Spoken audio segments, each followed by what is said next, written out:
देखो रिकॉर्डिंग का मैसेज क्या स्क्रीन शेयर है। Yes ma'am. अच्छा देखो हम लोग का मेन तो 2 क्वेश्चन बाकी है, कुछ थियोरिटिकल बाकी है। तो देखो पहले हम लोग क्वेश्चन नंबर 8 करेंगे ये, और एक क्वेश्चन नंबर 6 बाकी है। तो पहले 8 वाला कर लेते हैं। देखो इसमें क्या बोला है, कॉनकॉर्ड लिमिटेड कोई कंपनी है, मैन्युफैक्चर्स 2 प्रोडक्ट, जो कि 2 प्रोडक्ट बनाती है using 2 types of materials 1 grade of labour. ठीक है, जैसे लास्ट दिन भी हम लोगों ने क्वेश्चन किया था ना कि वहां पर 2 ग्रेड के लेबर यूज होते थे, यहाँ पर 2 तरह का मटेरियल है लेकिन ग्रेड ऑफ लेबर बनी, मतलब एक ही कैटेगरी के लेबर काम करते हैं। ठीक है, shown below is an extract from the company's working papers for the next month's budget। ठीक है, तो यहाँ पर नीचे जो डेटा एक्सट्रैक्ट डेटा है वो किस चीज का है, बोल रहा है कि कंपनी के वर्किंग पेपर से मिला।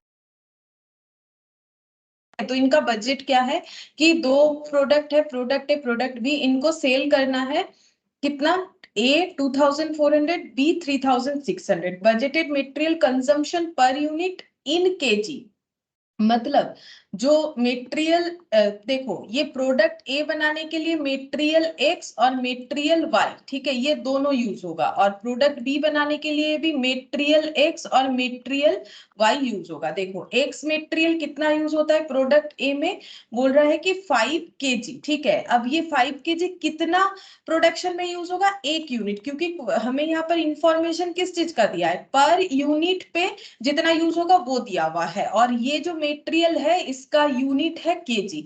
मतलब 1 यूनिट अगर हम लोग ए प्रोडक्ट बनाते हैं उसमें रॉ मटेरियल एक्स का रिक्वायरमेंट है 5 केजी, ये इसका मतलब होता है। ठीक है, और बाकी सारे मतलब उसी हिसाब से बने हुए हैं। तो प्रोडक्ट बी के लिए 3 केजी, ठीक है, 1 यूनिट के लिए, प्रोडक्ट बी के लिए 1 यूनिट बनाने के लिए एक्स लगता है 3 kg. Material Y 1 unit A बनाने में 4 केजी, 1 यूनिट बी बनाने में 6 KG. Standard labour hours allowed per unit of product, बोल रहा है कि स्टैंडर्ड लेबर आवर्स जो है, मतलब 1 यूनिट ए बनाने में टाइम लगता है 3 आवर्स। ठीक है, आवर्स में है ये वाला डेटा, और 1 यूनिट बी बनाने में लेबर को लगता है 5 आवर्स। ठीक है, तो ये इंफॉर्मेशन पढ़ के तो हमें समझना पड़ेगा ना कौन सा डेटा आवर्स में है, क्या केजी में है, तो ये हम लोगों ने एक बार डिटेल्स में देख लिया।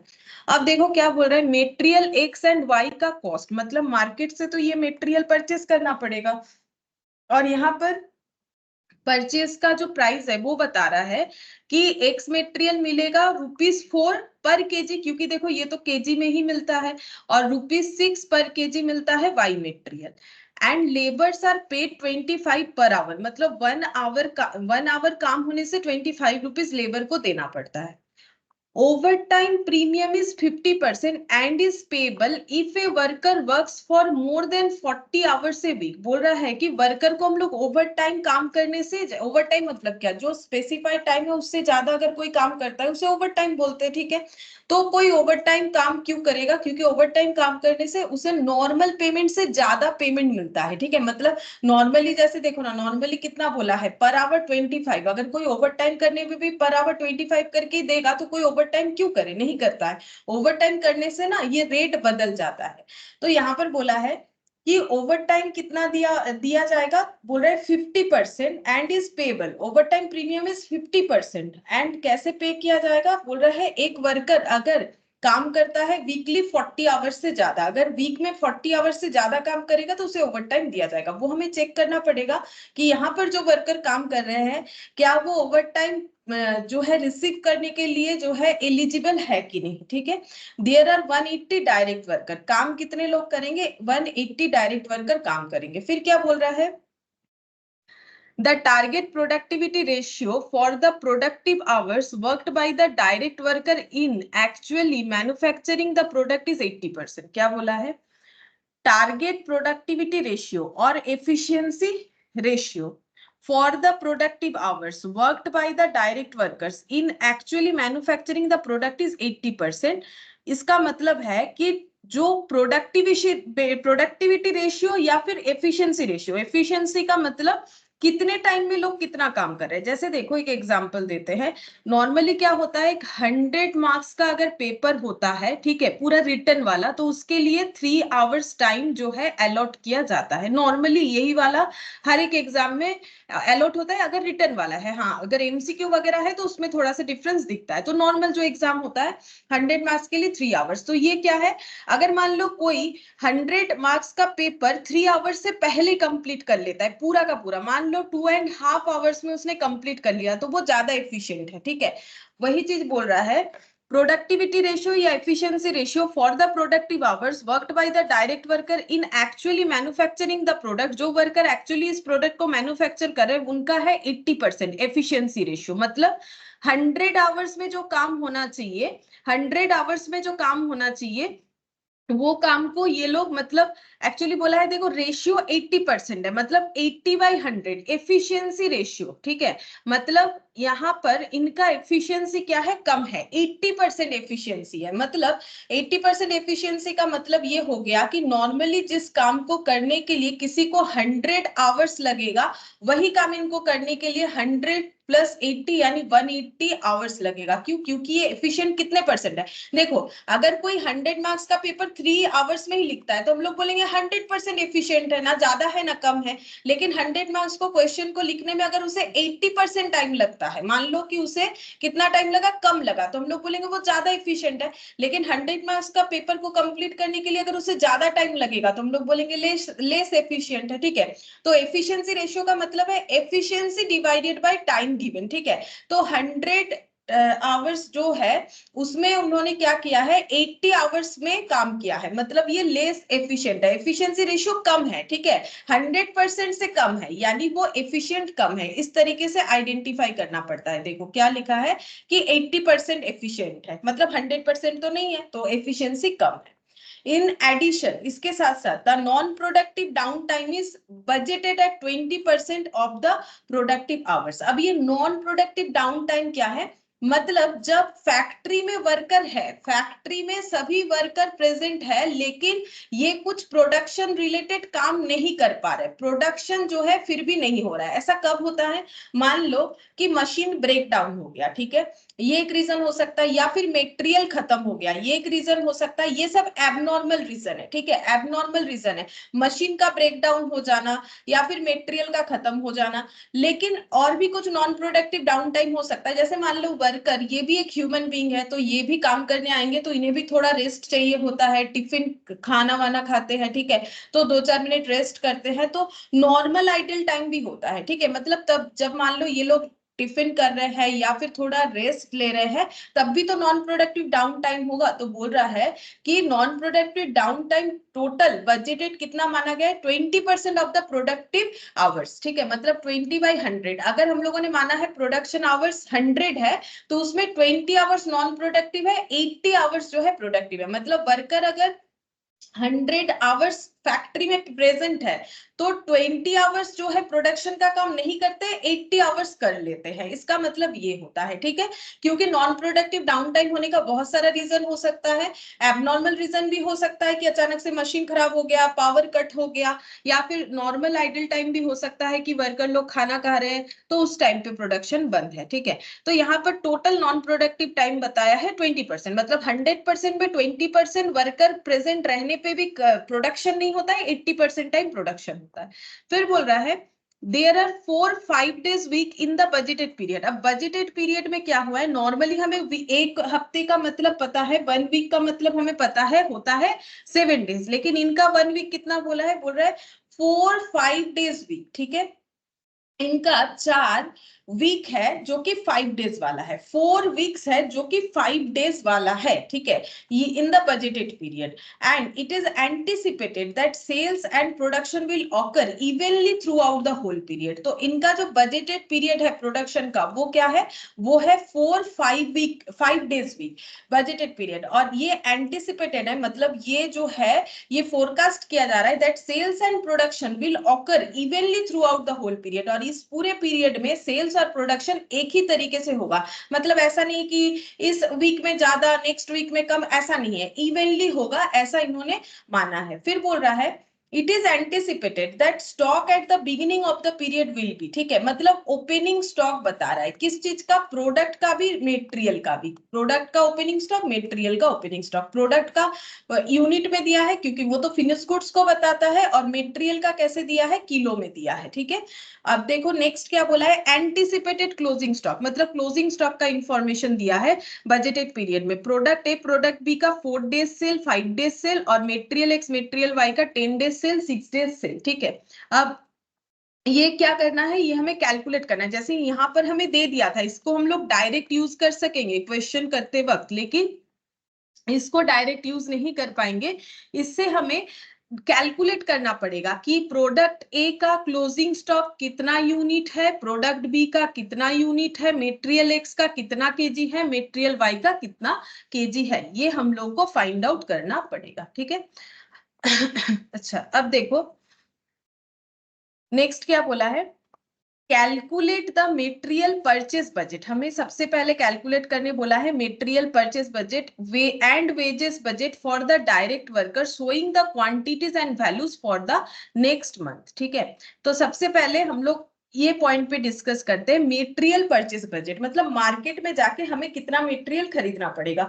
तो मार्केट में जाके कितना मेटेरियल खरीदना पड़ेगा, उसके लिए सबसे पहले हमें आइडेंटिफाई करना है कि हम लोग कितना यूनिट प्रोडक्शन करेंगे, क्योंकि मुझे कितना चीज परचेस करना है वो तो मुझे ये पता करना पड़ेगा ना पहले कि मुझे कितने चीज का जरूरत है, उतना ही जाके मार्केट से खरीदेंगे। अब मुझे कितना जरूरत है वो मुझे कैसे पता चलेगा, जितना मेरा कंजम्पशन पावर है। अब कंजम्पशन पावर किस पे डिपेंड करेगा, रॉ मटेरियल का जितना प्रोडक्शन होगा, ठीक है। तो सबसे पहले ये बजट निकालने के लिए हम लोग को फाइंड आउट करना पड़ेगा कि हमें कितने यूनिट जो है प्रोड्यूस करने हैं, ठीक है। अगर हमें प्रोड्यूस्ड कितना यूनिट करना है पता चल जाएगा तो हम लोग मेटेरियल परचेस बजट बना लेंगे, ठीक है। उसके बाद जो है वेजेस बजट पे हम डिस्कस करते हैं। तो सबसे पहले तुम लोग का टारगेट क्या होना चाहिए, कितना यूनिट प्रोड्यूस करना है वो कैलकुलेट करना चाहिए। अच्छा अब कितना यूनिट प्रोड्यूस करना है वो कैसे निकालेंगे, जितना सेल करना है वो तो प्रोड्यूस करेंगे ही, प्लस अगर क्लोजिंग स्टॉक में कुछ रखना है तो वो प्रोड्यूस करेंगे, और ओपनिंग स्टॉक में कुछ है तो उसे लेस करेंगे। तो ये फॉर्मूला जो हम लोगों ने सीखा हुआ है उसी के बेसिस पे चलेंगे, ठीक है। चलो पहले हम लोग यहाँ पर स्ट्रक्चर बना लेते हैं। सबसे पहले कैलकुलेट करना पड़ेगा कैलकुलेशन ऑफ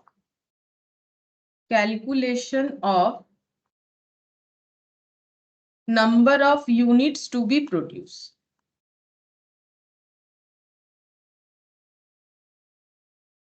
कितना यूनिट प्रोड्यूस्ड करना पड़ेगा। अब कितना यूनिट प्रोड्यूस्ड करना है उसके लिए पता करना पड़ेगा कितना यूनिट सेल करना चाहते हैं, ठीक है। तो यहाँ पर लिखते हैं दो प्रोडक्ट है, प्रोडक्ट ए और प्रोडक्ट बी, पर्टिकुलर्स।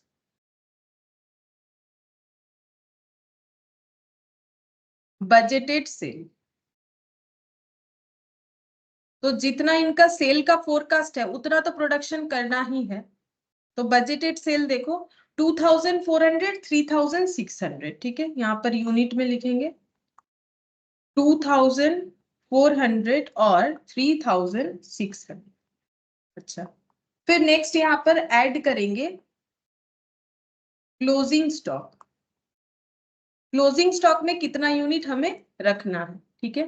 फिर यहां से लेस करेंगे ओपनिंग स्टॉक, ओपनिंग स्टॉक का हम लोग को यूनिट डायरेक्टली दिया हुआ है, वो हम लोग देख के क्वेश्चन से लिख सकते हैं। ये देखो opening stock, anticipated opening stock हमें दे दिया है 400 और 200 यूनिट, तो यहाँ पर लिख लेते हैं 400 और 200 यूनिट। लेकिन क्लोजिंग स्टॉक हमें फाइंड आउट करना पड़ेगा। देखो closing stock product A B का क्या बोला है, 4 डेज सेल और 5 डेज सेल, ठीक है। मतलब 4 दिन में जितना सेल होता है उतना क्लोजिंग स्टॉक में रखना है, और 5 दिन का जितना सेल होता है उतना क्लोजिंग स्टॉक में रखना है प्रोडक्ट ए प्रोडक्ट बी का, ठीक है। अच्छा अब हम लोग कैसे आइडेंटिफाई करेंगे, अच्छा देखो ये जो क्लोजिंग स्टॉक है यहाँ पर एक बार ये यूनिट ना हटाते हैं, यहाँ पर ही लिख देंगे, जगह नहीं मिलेगा नहीं तो। देखो हम लोगों का टोटल यूनिट कितना है 2400 यूनिट प्रोडक्ट ए का, ठीक है। अच्छा, ये जो सेल करना है ये हमें कितने दिन में सेल करना है, अगर ये हम लोग पता कर लेते हैं तो पता चल जाएगा पर डे का सेल कितना है। ठीक है, हम फिर से बताते हैं, हम लोग को क्लोजिंग स्टॉक कैसे निकालने बोला है, 4 डेज का सेल। तो मुझे अगर 1 डे का सेल पता चल जाएगा, 1 डे का सेल कितना है ये अगर मुझे पता चल जाएगा, उस सेल को अगर हम 4 डेज के सेल के साथ मल्टीप्लाई कर लेंगे तो मुझे ये पता चल जाएगा 4 डेज का सेल कितना है। ठीक है, तो इंटू 4, तो यहाँ पर डिवाइड करना पड़ेगा मुझे पर डे का सेल। ये ए प्रोडक्ट के लिए, सिमिलरली बी प्रोडक्ट के लिए भी होगा। 3600 यूनिट कितने दिन का सेल है वो अगर पता कर लेते हैं तो 5 डे का सेल भी मुझे पता चल जाएगा। ठीक है, तो 5 डे का सेल जैसे ही मुझे पता चल जाएगा हम यहाँ पर क्लोजिंग स्टॉक को डिफाइन कर पाएंगे। तो ये 2400 कितने दिन का सेल है वो कैसे पता चलेगा। देखो, ये जो यूनिट सेल यूनिट बनाया गया है ये बजट कितने दिन के लिए बनाया गया है, देखो ये बोल रहा है ये नेक्स्ट मंथ का बजट इन्होंने बनाया है। ठीक है, और इनका बजटेड पीरियड क्या है यहां पर लिखा हुआ था, ये देखो क्या लिखा है, there are 4-5 days week in the budgeted period. तो ये पूरा बजटेड पीरियड कितने दिन का है उतने दिन का सेल ही हमें दिखाया गया है। ठीक है, तो 4-5 days वीक मतलब कितना होता है वो हमें फाइंड आउट करना पड़ेगा। तो वो हम कहाँ लिखे, चलो वो हम वर्किंग नोट करके कहीं लिख लेते हैं। चलो, इसके लिए मुझे अभी चाहिए कम से कम 3 पेज तो चाहिए होगा। यहाँ पर लिखते हैं working note number 1, number of days in budgeted period equal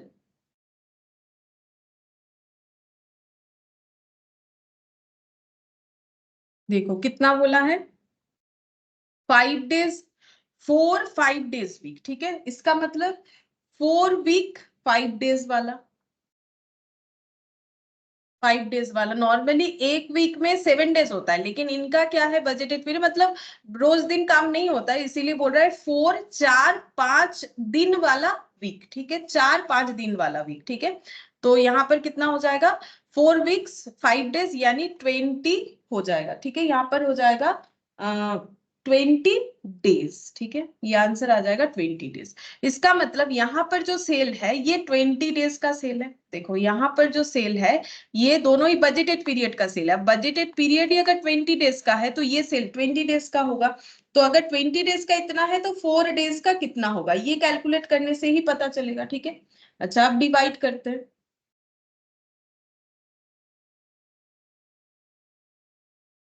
देखो 2400 डिवाइडेड बाई 20 इंटू 4, 480 ए का हो गया। ठीक है, और बी का हम यहाँ पर लिखते हैं 3600 डिवाइडेड बाई 20 इंटू 5, 900। ठीक है, ये 900 हो गया। अब कैलकुलेट करना पड़ेगा, 480 और 400 ये हो गया 80, 2480, 200 और 900 मतलब ये हो जाएगा 700, 700 और 3600 कितना हो जाएगा 4300।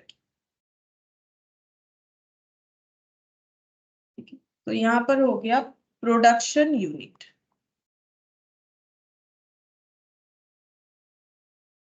Budgeted production. बजटेड प्रोडक्शन इतना है। तो अगर बजटेड प्रोडक्शन इतना है तो इसके अकॉर्डिंग हमें मटेरियल परचेस करना पड़ेगा। अगर इतना प्रोडक्शन करना चाहते हैं तो इतने यूनिट प्रोडक्शन करने के लिए जितना मटेरियल चाहिए उतना हमें जो है मटेरियल परचेस करना पड़ेगा। प्लस हम लोगों को अगर कोई मटेरियल क्लोजिंग स्टॉक में रखना है वो भी एक्स्ट्रा परचेस करना पड़ेगा, और प्रीवियसली कोई मटेरियल है ओपनिंग स्टॉक में तो उसे लेस करना पड़ेगा। तो नेक्स्ट हम लोग क्या करेंगे, जो क्वेश्चन में हमें करने बोला है ये तो हम लोगों ने एडिशनल किया, ये तो हमें पूछा ही नहीं है। हम लोग को पूछा है कि मटेरियल परचेस बजट बनाओ, अब हम लोग मटेरियल परचेस बजट बनाए। तो यहाँ पर लिख लेते हैं मटेरियल परचेस बजट।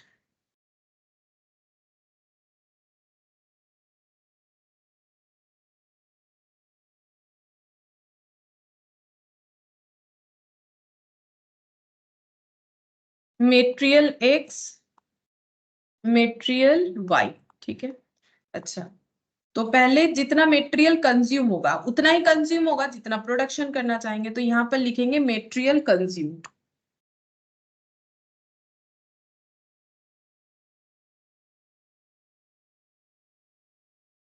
प्रोडक्ट ए के लिए कितना होगा और प्रोडक्ट बी के लिए कितना होगा। अब देखो कैसे मटेरियल कंजम्पशन हम लोग कैलकुलेट करेंगे। तो प्रोडक्ट ए कितना यूनिट बनेगा 2480, तो यहाँ पर हो जाएगा 2480 इंटू जितना होगा, और यहाँ पर मेटेरियल वाई 2480 इंटू, तो देखो मेटेरियल ए, प्रोडक्ट ए के लिए मेटेरियल एक्स कितना चाहिए, तो बोला है 1 यूनिट के लिए 5 kg चाहिए। ठीक है, 1 यूनिट के लिए 5 kg चाहिए, तो इसका मतलब इतने यूनिट के लिए इंटू 5 करने से जितना होगा उतना केजी चाहिए। ठीक है, तो 2480 इंटू 5 मतलब 12,400 किलो का मेटेरियल चाहिए। फिर ए प्रोडक्ट बनाने के लिए वाई मटेरियल कितना चाहिए, तो ए प्रोडक्ट बनाने के लिए वाई मटेरियल हम लोगों को चाहिए 4 kg पर यूनिट। ठीक है, 1 यूनिट के लिए 4 kg, तो 2480 के लिए इंटू 4, तो 2480 इंटू 4 9920। ठीक है, इतना चाहिए। अब प्रोडक्ट बी कितना यूनिट बनेगा, प्रोडक्ट बी 4300 यूनिट बनेगा, तो 4300 इंटू 4300 इंटू, अब प्रोडक्ट बी के लिए एक्स मटेरियल कितना चाहिए 3 kg और वाई चाहिए 6 kg, तो इंटू 3 इंटू 6, तो ये हो जाएगा 00 12,900। अच्छा, और ये हो जाएगा हम लोग का 43 इंटू 6 25800। अच्छा, तो यहाँ पर ये दोनों को टोटल करने से हमें मिलेगा टोटल कंजम्पशन, इतना हम लोग कंज्यूम कर लेंगे प्रोडक्शन करते वक्त, टोटल कंजम्पशन, तो इतना तो परचेस करना ही पड़ेगा, तो इसका टोटल हो जाएगा 00, ये कितना होगा 124 129 253 और 9920 प्लस 25800 35720। तो ये हो गया हम लोग का मेटेरियल एक्स टोटल इतना मार्केट से खरीदना पड़ेगा, मेटेरियल वाई टोटल इतना मार्केट से खरीदना पड़ेगा, प्लस अगर हमें कुछ क्लोजिंग स्टॉक में रखना है वो भी खरीदना पड़ेगा, क्लोजिंग स्टॉक में अगर रखना है वो भी खरीदना पड़ेगा।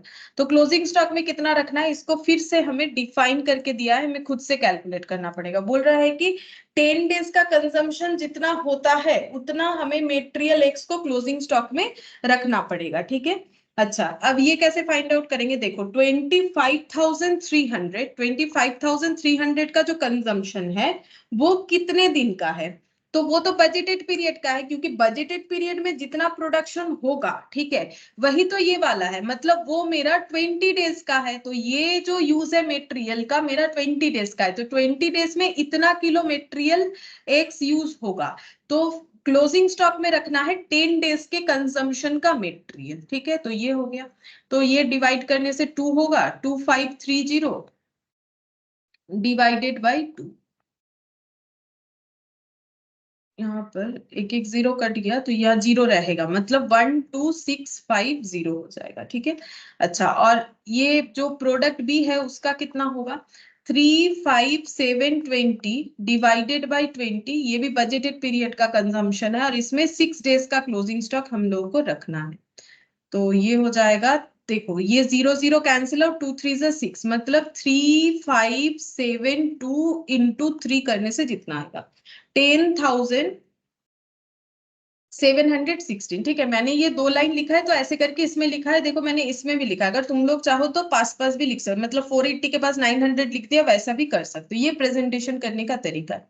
अब यहाँ पर माइनस कर देंगे opening stock of raw material, अगर पहले से हमारे पास इस तरह का रॉ मेटेरियल है तो उतना हम लोगों को नहीं लेना पड़ेगा, और वो हमें दिया हुआ है, देखो ओपनिंग स्टॉक 1000 और 500, 1000 और 500।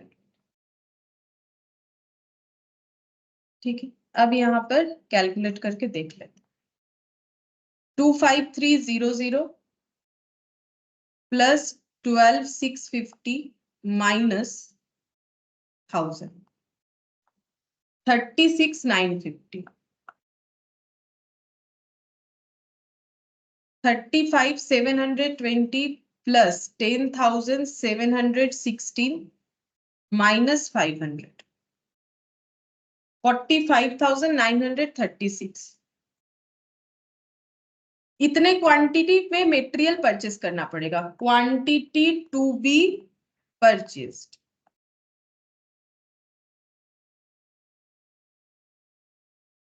Quantity to be purchased KG में, ठीक है, इतना क्वांटिटी हमें परचेस करना पड़ेगा। अच्छा, अब हम लोग को ना रेट भी दिया हुआ था मटेरियल का, क्योंकि हमें परचेस बजट बनाने बोला है, वैल्यू में क्वांटिटी ये सब कुछ नहीं बोला है, तो हम लोगों ने क्वांटिटी में तो निकाल ही लिया है, क्योंकि हमें रेट पता है तो हम लोग वैल्यू में भी निकाल लेंगे। तो रेट ऑफ मटेरियल है 4 rupees per KG, 6 rupees per KG, तो यहाँ पर रेट लिख लेते हैं। रेट पर केजी है मटेरियल का, ये है 4 रुपीज करके, और ये है 6 रुपीज करके, ठीक है। तो यहाँ पर हो जाएगा परचेस्ड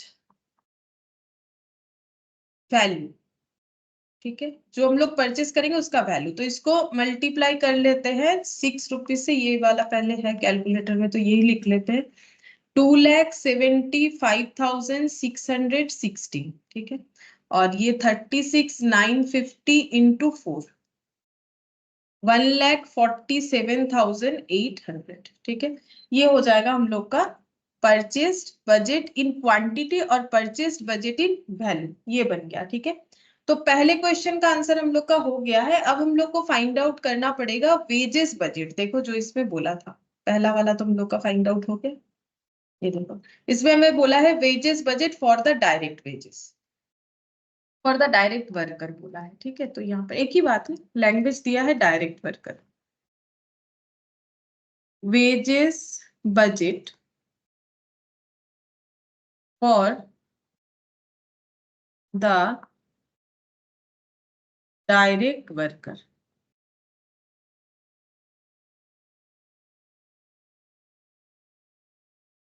अच्छा, अब देखते हैं वेजेस बजट मतलब हमें कितना पेमेंट करना है। तो प्रोडक्ट ए, अब कितना पेमेंट करेंगे, लेबर जितना टाइम काम करेंगे। अब लेबर कितना टाइम काम करेंगे, क्यों, देखो क्योंकि वर्कर का पेमेंट आवरली बेसिस पे है, ठीक है। तो वर्कर जितने टाइम काम करेंगे उतना पेमेंट करेंगे। अब वर्कर कितना टाइम काम करेगा, उतना टाइम काम करेगा जितना उसको प्रोडक्शन, देखो उसका एक टाइम लिमिट तो होगा कि वो डे टू डे बेसिस में इतना काम करता है।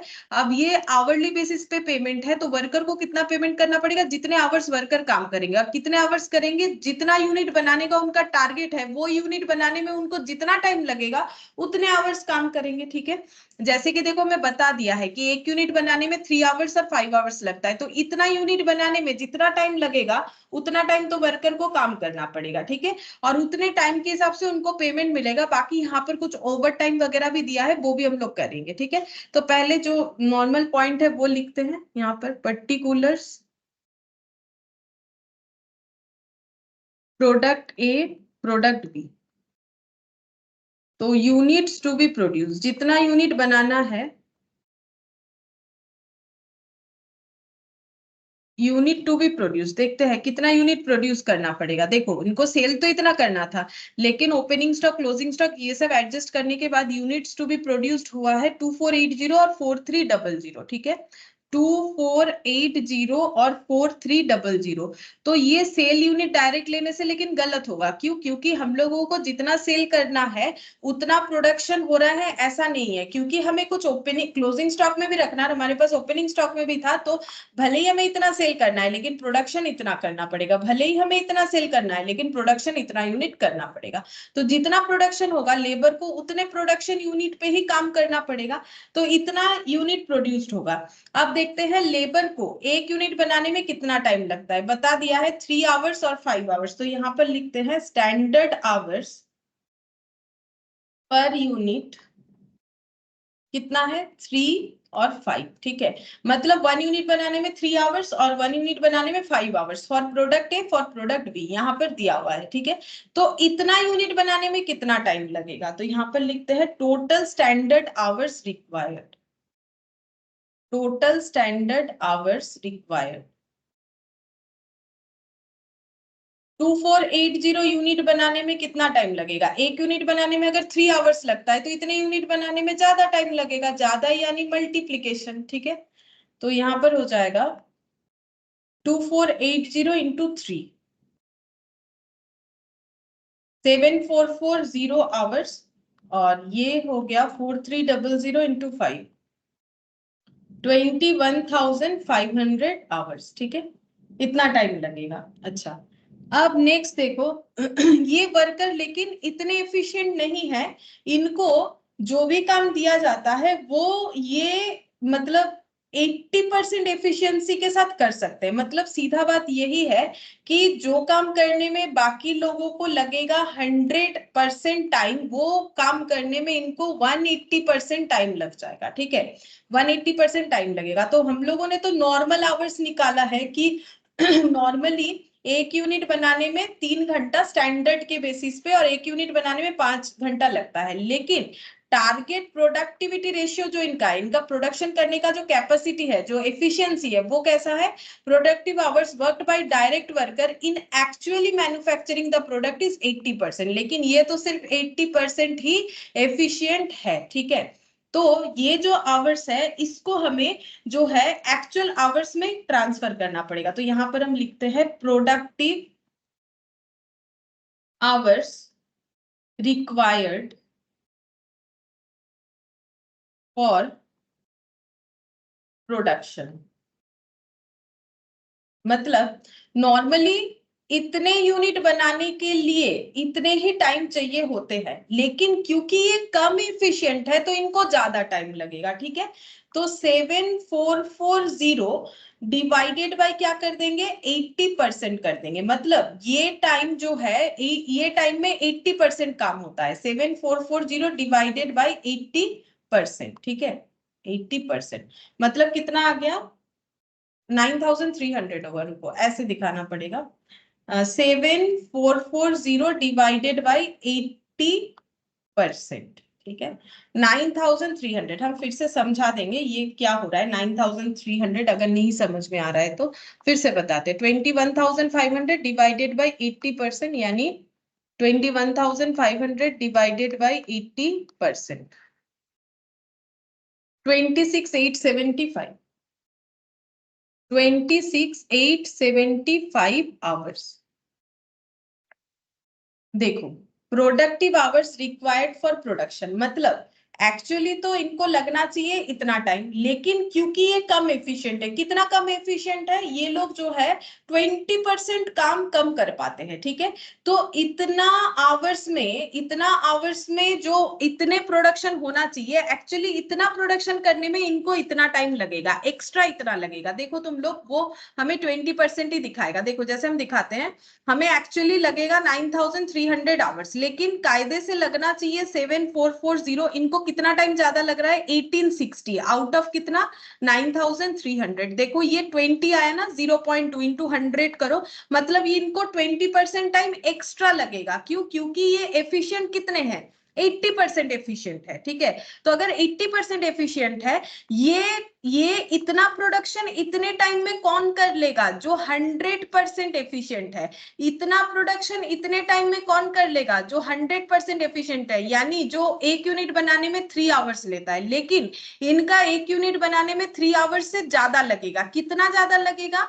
20% और भी ज्यादा लगेगा। ठीक है, 20% और भी ज्यादा लगेगा, क्योंकि ये लेस एफिशिएंट है। तो मैंने इसको क्या किया? सिंपल, ये जो आवर्स है इसको मैंने और भी बढ़ा दिया। ठीक है, कैसे बढ़ा दिया? ये आवर्स में ये कितने परसेंट काम कर पाएंगे? 80%। तो पूरे 100% काम को करने के लिए इनको कितना टाइम लगेगा? इतना टाइम। ठीक है, तुम लोग चाहो तो इंटू 100% कर सकते हो, सेम आंसर आएगा।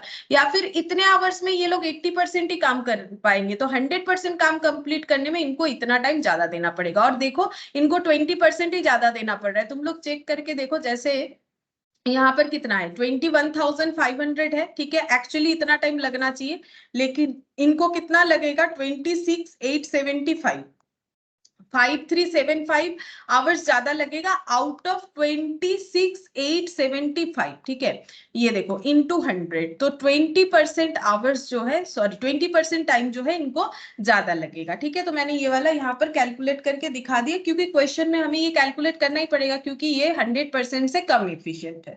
अच्छा, अब यहाँ पर और एक चीज भी दिया है, इनका कुछ नॉन प्रोडक्टिव डाउन टाइम भी है, वो भी हम लोग कैलकुलेट करेंगे। भले ही वो मतलब फैक्ट्री में इतने आवर्स क्यों ना काम करे, लेकिन इन हर टाइम के लिए ये प्रोडक्शन नहीं कर पा रहे। 20% जो है टाइम का वो ये नॉन प्रोडक्टिव रख रहे हैं, ठीक है, मतलब प्रोडक्शन का काम बंद रह रहा है, तो वो भी निकालते हैं।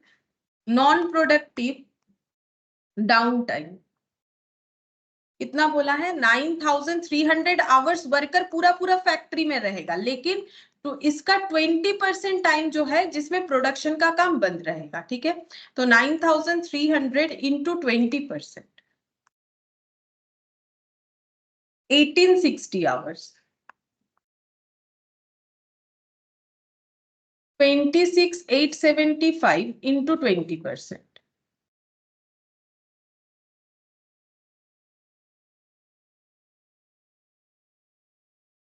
5375 hours.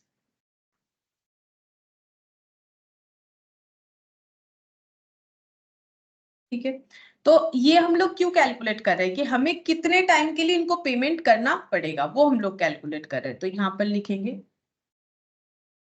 Total hours to be paid, कितने आवर्स के लिए इनको हमें पेमेंट करना पड़ेगा।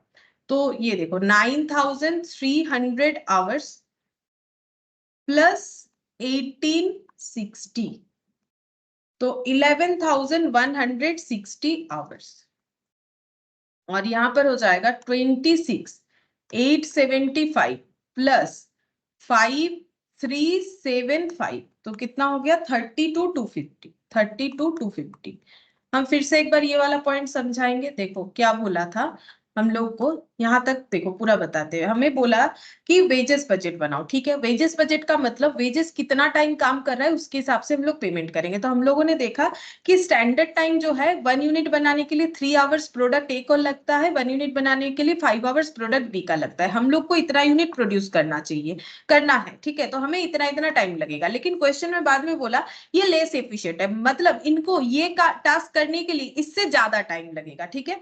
तो वो भी हम लोगों ने कैलकुलेट करके देखा कि कितना ज्यादा टाइम लगेगा। तो इनको 9300 आवर्स लगेंगे प्रोडक्टिव काम करने के लिए, ठीक है। अच्छा, अब इनका ये जो टाइम ये फैक्ट्री में बिताने वाले हैं, ठीक है, उसमें से नॉन प्रोडक्टिव कितना होगा, इतना, ठीक है। इसका नॉन प्रोडक्टिव आवर्स कितना हो रहा है, इतना इतना नॉन प्रोडक्टिव आवर्स हो रहा है। क्योंकि नॉन प्रोडक्टिव आवर्स कैसे निकालना है, देखो यहाँ पर बता दिया है। बोल रहा है कि in addition the non productive down time is budgeted at 20% of the productive hours. मतलब ये कैसे निकालने बोला है, जितना प्रोडक्टिव आवर्स है उसका 20% नॉन प्रोडक्टिव आवर्स होता है, जितना प्रोडक्टिव आवर्स है उसका 20% नॉन प्रोडक्टिव आवर्स होता है। ये हमें क्वेश्चन में बोला है, तो हम लोगों ने निकाल लिया। मतलब वर्कर फैक्ट्री में कितने आवर्स रहते हैं, वर्कर फैक्ट्री में ये प्लस ये इतने आवर्स रहते हैं, जिसमें से ये देखो 11,160 आवर्स रहते हैं, जिसमें से 9,300 आवर्स उनका प्रोडक्टिव होता है, और जो 1860 है वो नॉन प्रोडक्टिव होता है। अब पेमेंट किस पे मिलना चाहिए, क्या टोटल पे मिलना चाहिए या सिर्फ प्रोडक्टिव पे। तो देखो पेमेंट टोटल पे मिलना चाहिए, क्यों, क्योंकि वर्कर का इसमें कोई रेस्पॉन्सिबिलिटी नहीं होता है जब नॉन प्रोडक्टिव आवर्स होता है। क्योंकि देखो चाहे रीजन नॉर्मल हो चाहे रीजन एबनॉर्मल हो, अब वर्कर टिफिन करेगा तो क्या हम लोग उसका पेमेंट काट लेंगे, ऐसा कोई रूल्स नहीं होता है। वर्कर जितना टाइम फैक्ट्री में प्रेजेंट रहता है पूरे टाइम का उसे पेमेंट मिलता है, चाहे वो नॉन प्रोडक्टिव आवर्स जिस भी कारण से हुआ हो। नॉन प्रोडक्टिव आवर्स जो है रूटीन वर्क के लिए हो रहा है, जैसे मान लो मशीन को साफ सफाई करके उसको सेटअप करने में भी तो वर्कर को टाइम लगता है। फैक्ट्री में मान लो वो अपने जो मतलब जो फैक्ट्री है उस प्रीमाइसिस में एंटर कर लिया, लेकिन फैक्ट्री जो प्लांट मशीनरी लगा हुआ है वो दूर में लगा हुआ, फिर वहां तक चल के जाएगा, फिर अपने आपको रजिस्टर भी करना पड़ता है कि हाँ आज हम प्रेजेंट है। इतने सारी चीजों को करने के बाद वो फैक्ट्री में जाके मशीन सेटअप करके फैक्ट्री में जो है प्रोडक्शन का काम स्टार्ट करता है। तो मान लो वर्कर 9 बजे एंट्री कर रहा है, लेकिन वो मशीन मतलब प्रोडक्शन का काम स्टार्ट कर पा रहा है 9:30 बजे, सारे काम मतलब जो भी नॉर्मल रूटीन वर्क है वो फॉलो करते हुए, तो प्रोडक्शन नहीं हो पाता है, ठीक है। वो तो एक नॉर्मल बात है, ठीक है। जैसे कि तुम लोग क्लास में आते हो पढ़ते हो तो क्या क्लास में आते साथ पढ़ाई स्टार्ट हो जाता है, नहीं, थोड़ा तो टाइम लगता है ना, कि हम जस्ट जो है लिंक विंक सेंड करते हैं तुम लोग को, उसके बाद जो है पढ़ना स्टार्ट होता है। अब जैसे देखो हम पेज इधर उधर कर रहे हैं तो ये भी हम लोग का क्या है, नॉन प्रोडक्टिव होता है ना, तो ये सब तो रूटीन वर्क है। तो वैसे ही बोल रहा है कि रूटीन वर्क हो या फिर कुछ एबनॉर्मल रीजन हो, जैसे कि मान लो पावर कट हो गया, मटेरियल खत्म हो गया, तो वर्कर बैठे, इस पे उनका कोई गलती नहीं है, तो उनको फुल टाइम, जितना टाइम वो बिता रहे फैक्ट्री में, पूरे टाइम के लिए पेमेंट मिलता है, चाहे वो प्रोडक्टिव हो चाहे वो नॉन प्रोडक्टिव हो, मतलब पूरे इतने आवर्स के लिए इनको जो है पेमेंट मिलेगा। ठीक है, तो यहां पर लिखते हैं total hours, total hours to be paid 11,160 plus 32,250। मैंने दोनों को टोटल कर दिया, क्यों? क्योंकि ग्रेड ऑफ लेबर तो एक ही जैसा है, सभी को 25 पर आवर करके देना है, तो मुझे टोटल आवर्स निकालना पड़ेगा, तो हम टोटल आवर्स निकाल रहे हैं।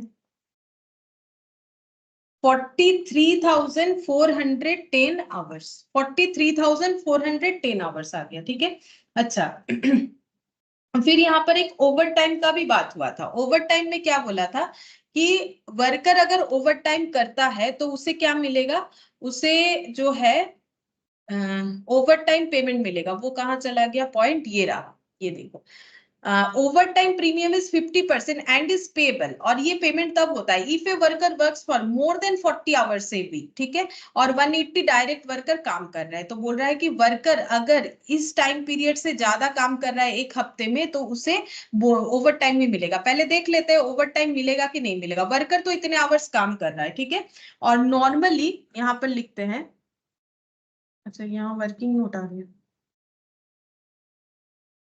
ठीक है, हाँ क्या कर सकते हैं, इसके बाद ही लिखते हैं, ये वर्किंग नोट आ गया है, इसको हम कवर कर देते हैं।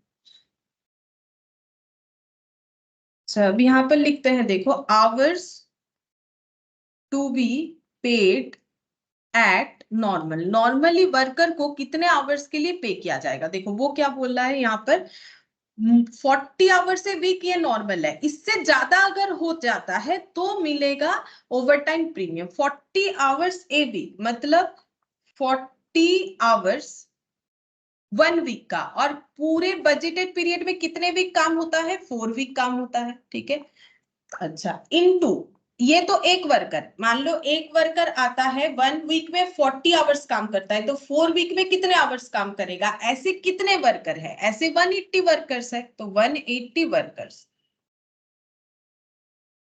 तो पूरे बजटेड पीरियड में कितने आवर्स काम होने चाहिए, 40 इंटू 4 इंटू 180, 28,800 आवर्स काम होने चाहिए पूरे बजटेड पीरियड में, क्योंकि 1 वीक में 40 आवर्स काम होता है, बजटेड पीरियड है 4 वीक, तो 4 वीक में 40 इंटू 4 यानी 160 आवर्स काम होगा, लेकिन वो तो एक लेबर पे लागू हो रहा है, 180 वर्कर पे इतने आवर्स काम होने चाहिए, जबकि काम हो रहा है इतना आवर्स 43,410 आवर्स, तो इसका मतलब ओवर टाइम हो रहा है। तो कितना ओवर टाइम है वो देखते हैं, तो यहाँ पर लिखते हैं over time hours, over time कितना हो रहा है, 43,410 minus 28,800 hours, minus 43,410, 14,610 hours, 14,610 hours over time है। ठीक है, अच्छा अब टोटल वेजेस दिखाते हैं कितना पेमेंट होगा, टोटल वेजेस पेड कितना होगा, तो देखो नॉर्मल आवर्स जो है 28,800 आवर्स, इतना तो काम होना ही चाहिए, इतने काम के लिए कितना पेमेंट मिलेगा, 25 पर आवर बेसिस पे। ठीक है, और जो ओवर टाइम है, ओवर टाइम का पेमेंट अलग होता है ऑलवेज, तभी तो लोग ओवर टाइम करेंगे। अगर ओवर टाइम का पेमेंट भी एज इट इज होगा तो फिर कैसे लोग ओवर टाइम में काम क्यों करेंगे। बोला है ओवर टाइम कितना होना चाहिए, बोल रहा है 50%। ठीक है, 50% एक्स्ट्रा मिलेगा, तो इसको कैसे कैलकुलेट करेंगे, देखो 25 रुपए तो ऐसे ही मिल जाते हैं नॉर्मल काम करने पे, 25 रुपए पे और भी 50% एक्स्ट्रा मिलेगा, और वो मेरा ओवर टाइम का पेमेंट होगा। तो कितना हो जा रहा है, 28,800 आवर्स पे तो नॉर्मल पेमेंट मिलेगा, नॉर्मल वर्किंग आवर्स है 7,20,000, और ये 25 रुपीज पे अगर मुझे 50% एक्स्ट्रा मिल रहा है तो कितना मिल रहा है, 37.5 रुपीज के मिल रहा है, तो ये देखो 14610 आवर्स इंटू 37.5 करके मिलेगा, इससे ज्यादा, तभी तो ओवर टाइम में लोग काम करेंगे, नहीं तो क्यों करेंगे। 14610, तो ये कितना आ गया, 5,47,875, 5,47,875 प्लस कर लेते हैं दोनों को,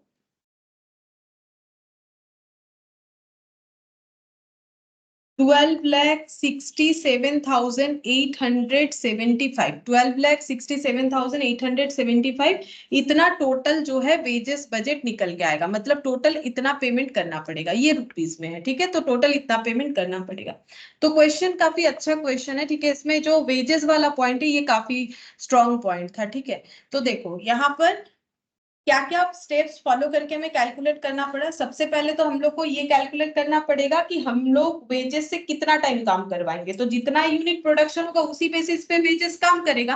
तो हम लोगों ने पहले टाइम निकाल लिया, लेकिन अब ये जो है ये एफिशिएंट उतने नहीं है, तो एक यूनिट बनाने में अगर लोगों को 100 आवर्स लगता है तो इनको 180 लगेगा, उस हिसाब से हम लोगों ने इनका प्रोडक्टिव आवर्स निकाला। नॉन प्रोडक्टिव आवर्स हमें क्वेश्चन में कैसे निकालने बोला है कि प्रोडक्टिव आवर्स जो है उसका मतलब 20% नॉन प्रोडक्टिव होगा, तो हम लोगों ने वही कैलकुलेट किया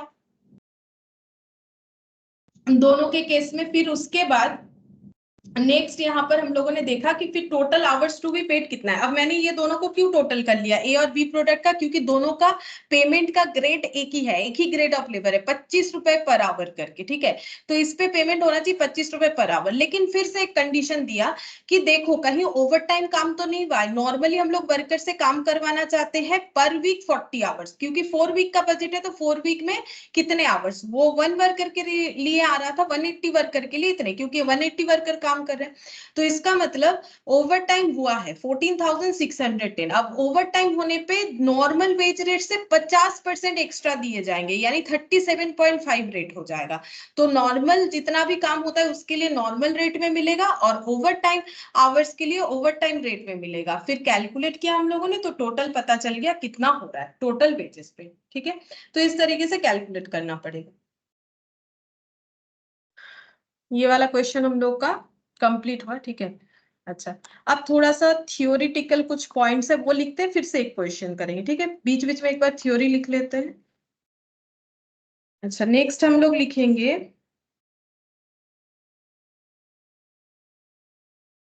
अच्छा नेक्स्ट लिखो production cost budget. Production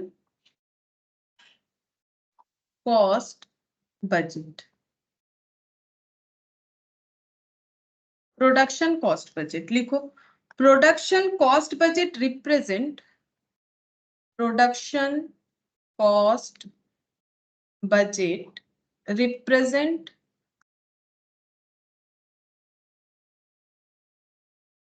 budgeted cost in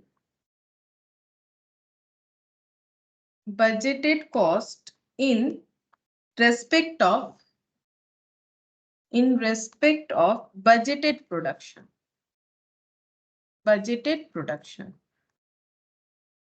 ठीक है। प्रोडक्शन कॉस्ट बजट मतलब प्रोडक्शन करने का कितना खर्चा होता है, उसको हम लोग बोलते हैं प्रोडक्शन कॉस्ट बजट। उसका जब हम लोग बजट बनाते हैं, represent budget cost in respect of production budget, मतलब जितना हमें बजटेड यूनिट प्रोडक्शन करना है उसको प्रोडक्शन करने पे हमारा कितना कॉस्ट इनकट होगा, उस रिगार्डिंग जो बजट बनता है उसको हम लोग बोलते हैं production cost budget.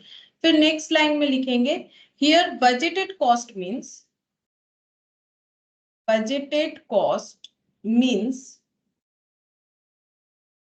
total cost including selling overhead, including selling overhead on budgeted production,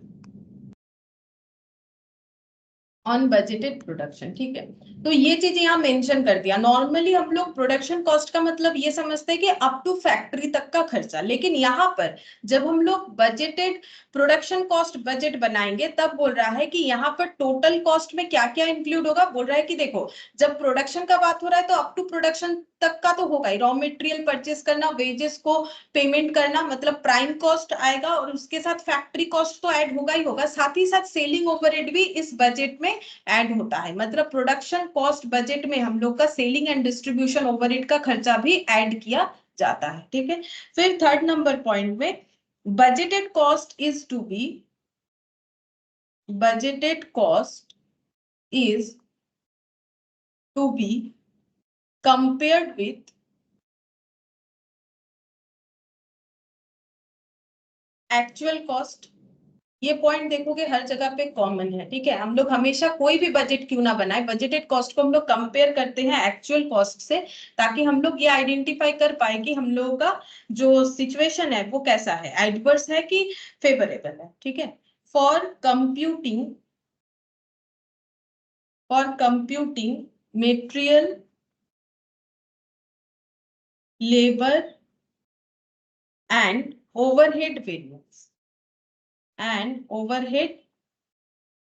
variance हम लोग कंपेयर करते हैं और ये पता करते हैं मेटेरियल का कॉस्ट कितना वेरी किया, मतलब बजटेड क्या सोचा था और एक्चुअल क्या हुआ, इसमें क्या वेरिएंस दिखा, मतलब एडवर्स दिखा कि फेवरेबल दिखा, ठीक है। और लेबर का भी और ओवरहेड वेरिएंसेस भी, ठीक है। फिर नेक्स्ट देखो फोर्थ नंबर पॉइंट में variances helpful in taking future corrective action।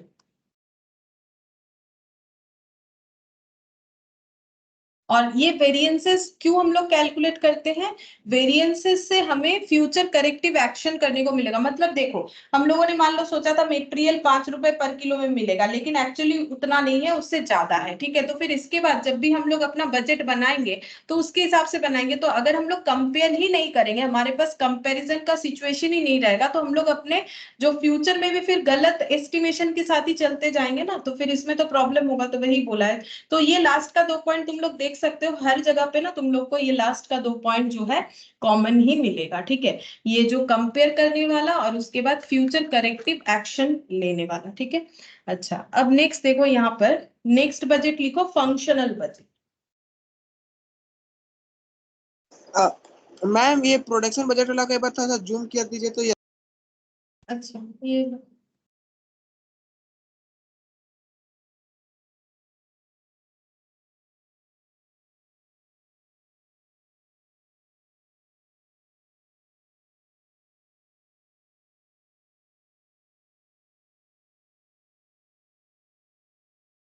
अच्छा अब लिखो functional budget.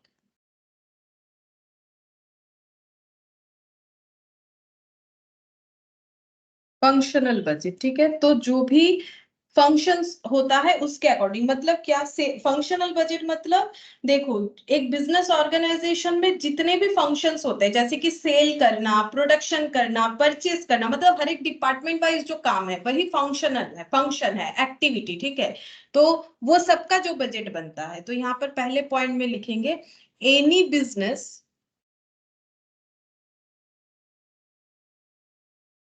Organisation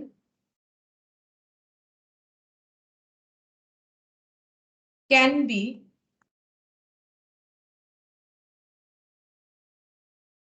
divided into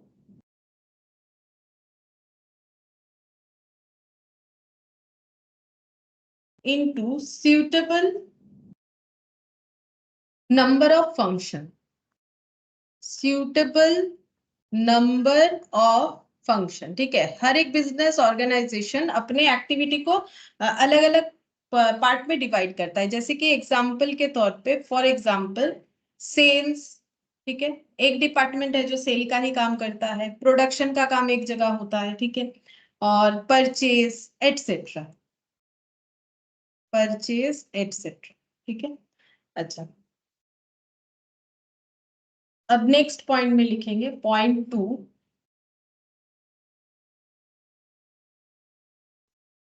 it is responsibility of the business organization, it is responsibility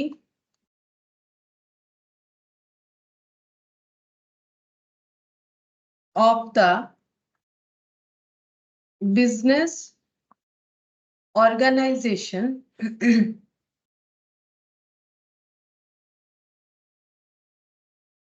to establish the target, to establish the target for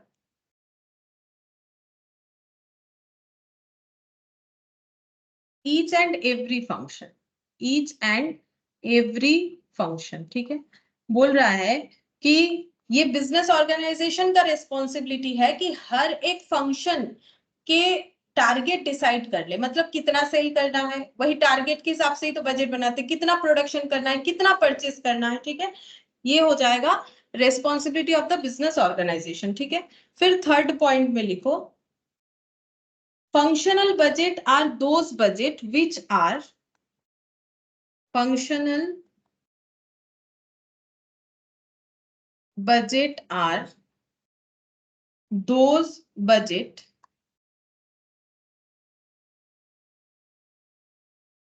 which are related to various function, which are related to various function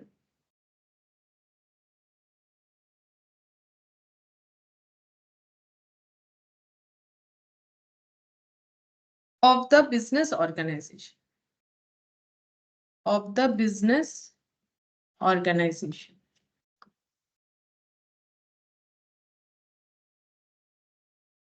और यहाँ पर ये third point लिखा था, फिर fourth point में लिखो examples for functional budget, ठीक है।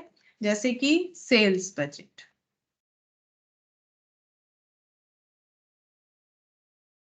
कैश बजट, ठीक है, परचेज बजट। अच्छा, सेल्स के बाद परचेज लिख दो, याद रखने में आसानी रहेगा। Sales budget, purchase budget, production budget, production budget,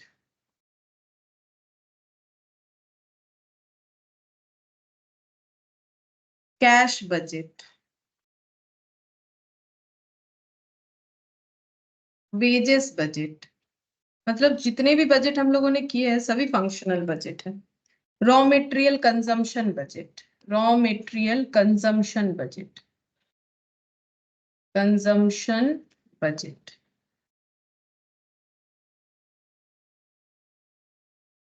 research experiment budget, research experiment budget. अगर हम लोग कुछ रिसर्च एक्सपेरिमेंट वगैरह कर रहे हैं तो उस पे भी जो बजट बनता है वो भी हमारा एक फंक्शनल बजट होगा। फिर मशीन यूटिलाइजेशन बजट, बस इतना ही काफी, और एग्जाम्पल का जरूरत नहीं। मशीन यूटिलाइजेशन बजट,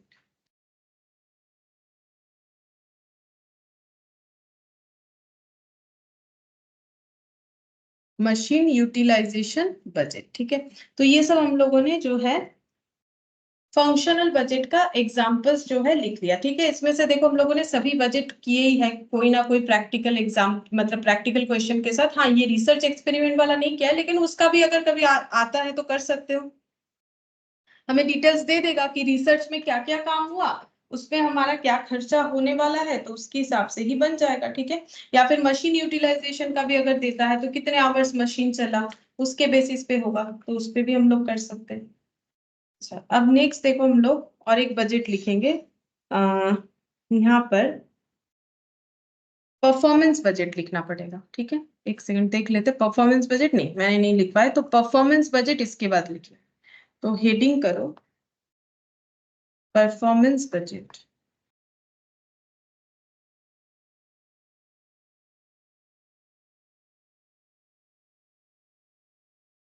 अच्छा, पहला पॉइंट लिखो, original performance is to be adjusted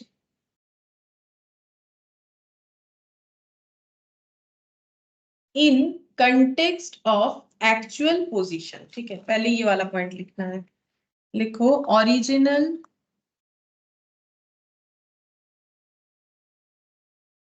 original performance is to be adjusted in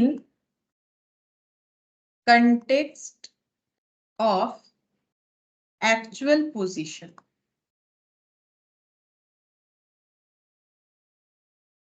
This way,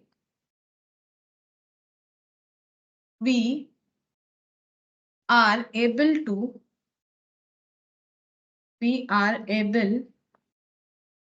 to ascertain the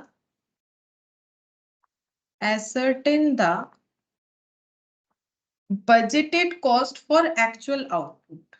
Budgeted cost for actual output. ठीक है, पहला पॉइंट क्या बोला है, देखो ओरिजिनल परफॉर्मेंस जो है उसको एडजस्ट किया जाता है एक्चुअल पोजीशन के साथ, ठीक है।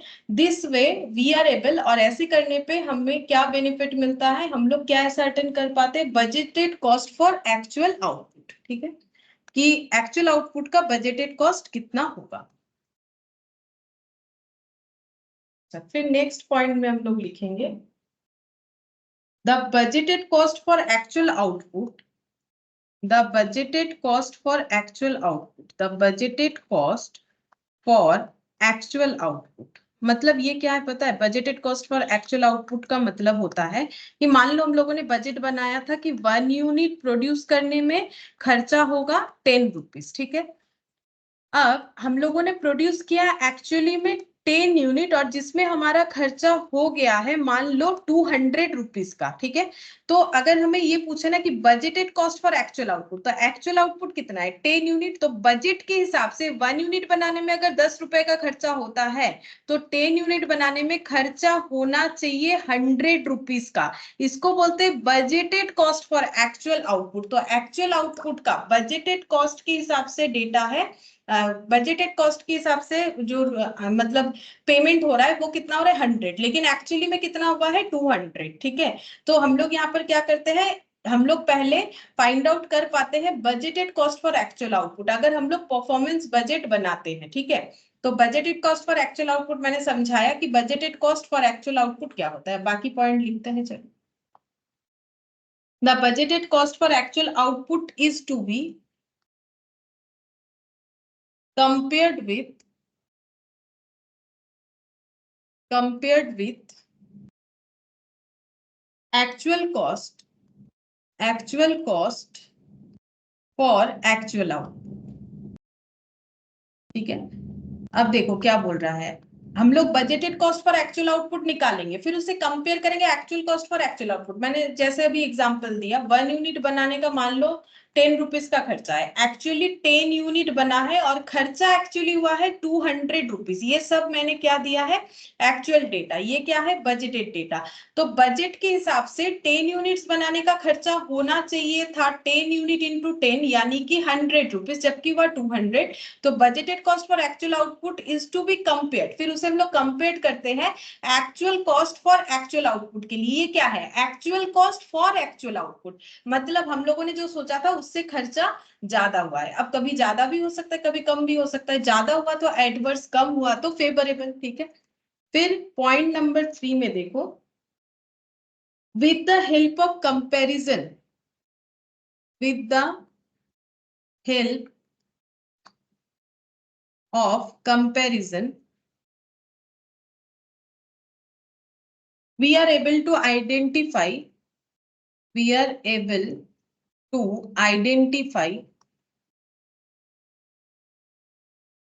the weakness,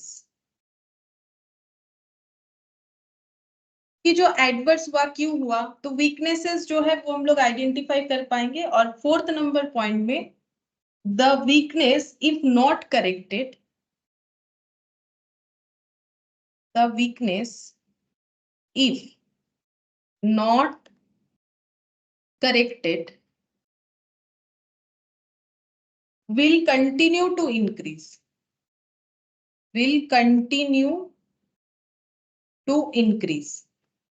अगर हम लोग वीकनेस आइडेंटिफाई नहीं करेंगे और उसे करेक्ट नहीं करेंगे तो वो क्या होगा, वो बढ़ता ही जाएगा। Therefore the management take future corrective action, therefore the management take future corrective action, future corrective action.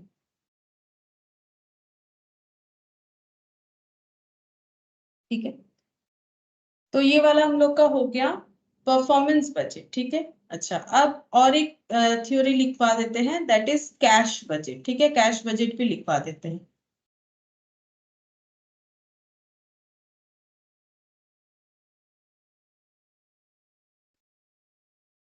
Next heading करो cash budget.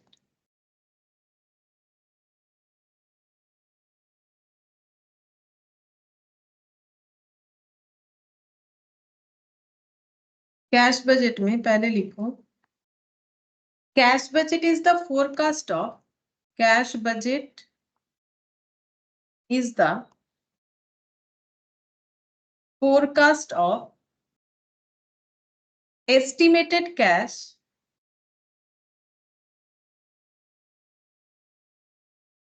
receipt and estimated cash payment during the budgeted period, during the budgeted period.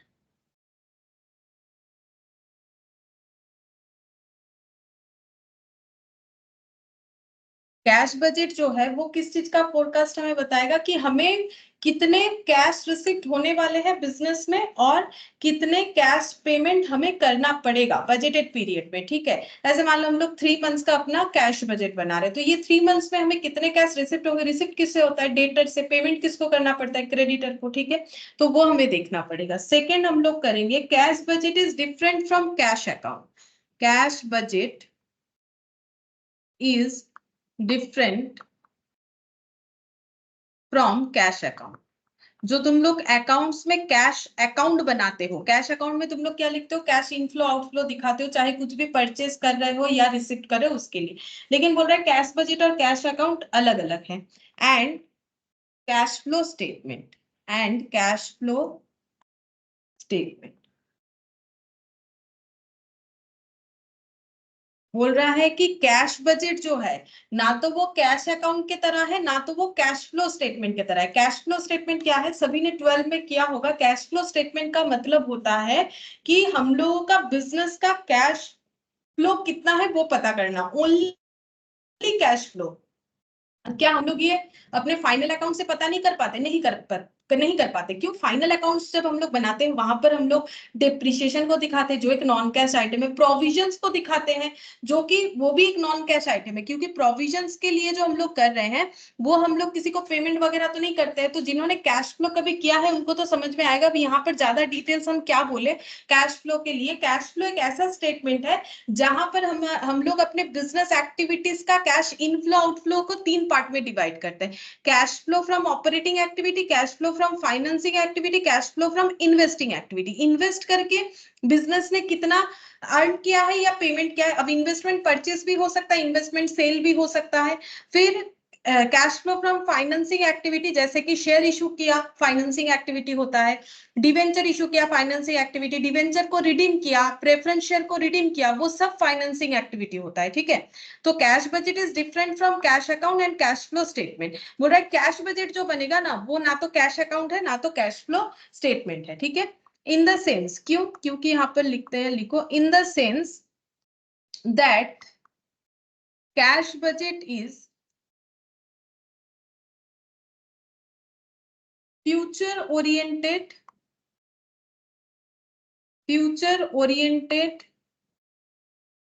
whereas cash account or cash flow statement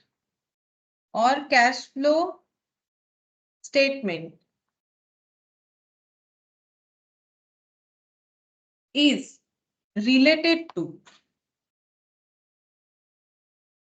past period, ठीक है।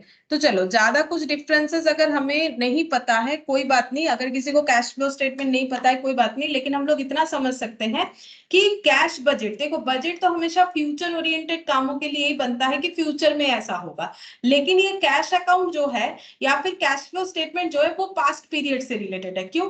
देखो cash flow statement कब बनता है, जब एक year and होता है तब हम लोग कैश फ्लो स्टेटमेंट बनाते हैं कि ड्यूरिंग द ईयर हमारा कैश फ्लो स्टेटमेंट क्या है, यानी पास्ट पीरियड के रिकॉर्ड को हम लोग दिखाते हैं। और कैश अकाउंट भी क्या होता है, पूरे बिजनेस में जितने भी कैश ट्रांजैक्शन हुए उसके बेसिस पे हम लोग कैश अकाउंट बनाते हैं, मतलब फ्यूचर के कोई इंसिडेंट के लिए नहीं, जो इंसिडेंट हो चुका है उसके लिए। तो इसीलिए कैश बजट जो है वो फ्यूचर ओरिएंटेड पीरियड को बताता है, बाकी कैश फ्लो स्टेटमेंट और कैश अकाउंट ये हमें जो है पास्ट पीरियड का इंफॉर्मेशन देता है, ठीक है। अच्छा, नेक्स्ट पॉइंट लिखो, cash account requires accounting skills. अगर किसी को कैश अकाउंट बनाना है, ठीक है, तो उसे अकाउंट्स का स्किल आना चाहिए, नहीं तो डेबिट क्रेडिट कैसे करेगा, ठीक है। डेबिट क्रेडिट पता होगा तभी तो वो कैश अकाउंट बना पाएगा। लेकिन कैश बजट का ऐसा कोई रूल्स नहीं, जैसे देखो किसी को अगर अकाउंट्स पता भी नहीं है ना, वो कॉस्टिंग का कोई भी चैप्टर समझ सकता है एक्सेप्ट कुछ चैप्टर्स जहां पर डेबिट क्रेडिट होते हैं, ठीक है। वैसे ही देखो तुम लोग बजट करो, मानो कि तुम लोगों को अकाउंट्स कुछ भी नहीं पता, फिर भी तुम लोग जितने भी बजट बने हैं सारे ऐसे ही समझ पाओगे, नॉर्मल मैथ्स की तरह है। तो यहाँ पर वही बोल रहा है, कैश अकाउंट जो बनाएगा उसको अकाउंट्स का नॉलेज होना चाहिए, लेकिन जो कैश बजट बनाएगा उसके लिए ऐसा कोई नॉलेज का रिक्वायरमेंट है ही नहीं, ठीक है। तो यहाँ पर लिखो रिक्वायर्स, जो है cash budget requires estimation skill, बस एस्टिमेशन करना आना चाहिए कि फ्यूचर में मुझे कितना पैसा मिलेगा और मुझे कितना पैसा पे करना है, मतलब ये जो एस्टिमेशन बनता है ना कि हमें इतना सेल करना है सेल्स बजट के केस में, तो ये एस्टिमेशन का नॉलेज हमें होना चाहिए कि इतना सेल हो सकता है, इतना मार्केट डिमांड है, इतना सेल। अब ये सब एस्टिमेशन का स्किल कैसे हम लोग डेवलप कर सकते हैं, मार्केट सर्वे वगैरह करके कर सकते हैं। और ये रहा कैश बजट के केस में एस्टिमेशन का स्किल कैसे डेवलप करेंगे, देखना पड़ेगा मेरा कितना डेटर होता है, उस हिसाब से हम मुझे पता चलेगा कि मेरा कितना कैश रिसिप्ट होगा, मैंने कितना परचेस किया उसके हिसाब से पता चलेगा मेरा पेमेंट कितना होगा, वेजेस का पेमेंट, ओवरहेड का पेमेंट, या फिर जो भी पेमेंट है या जो भी रिसिप्ट है, ठीक है। तो इसमें एस्टिमेशन का स्किल होना जरूरी है, इसमें अकाउंटिंग नॉलेज होना जरूरी है। फोर्थ पॉइंट में लिखेंगे cash budget is prepared with the is prepared with the help of the following equation.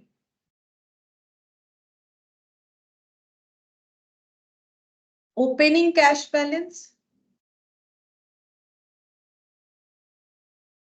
opening cash balance plus estimated cash receipt minus estimated cash payment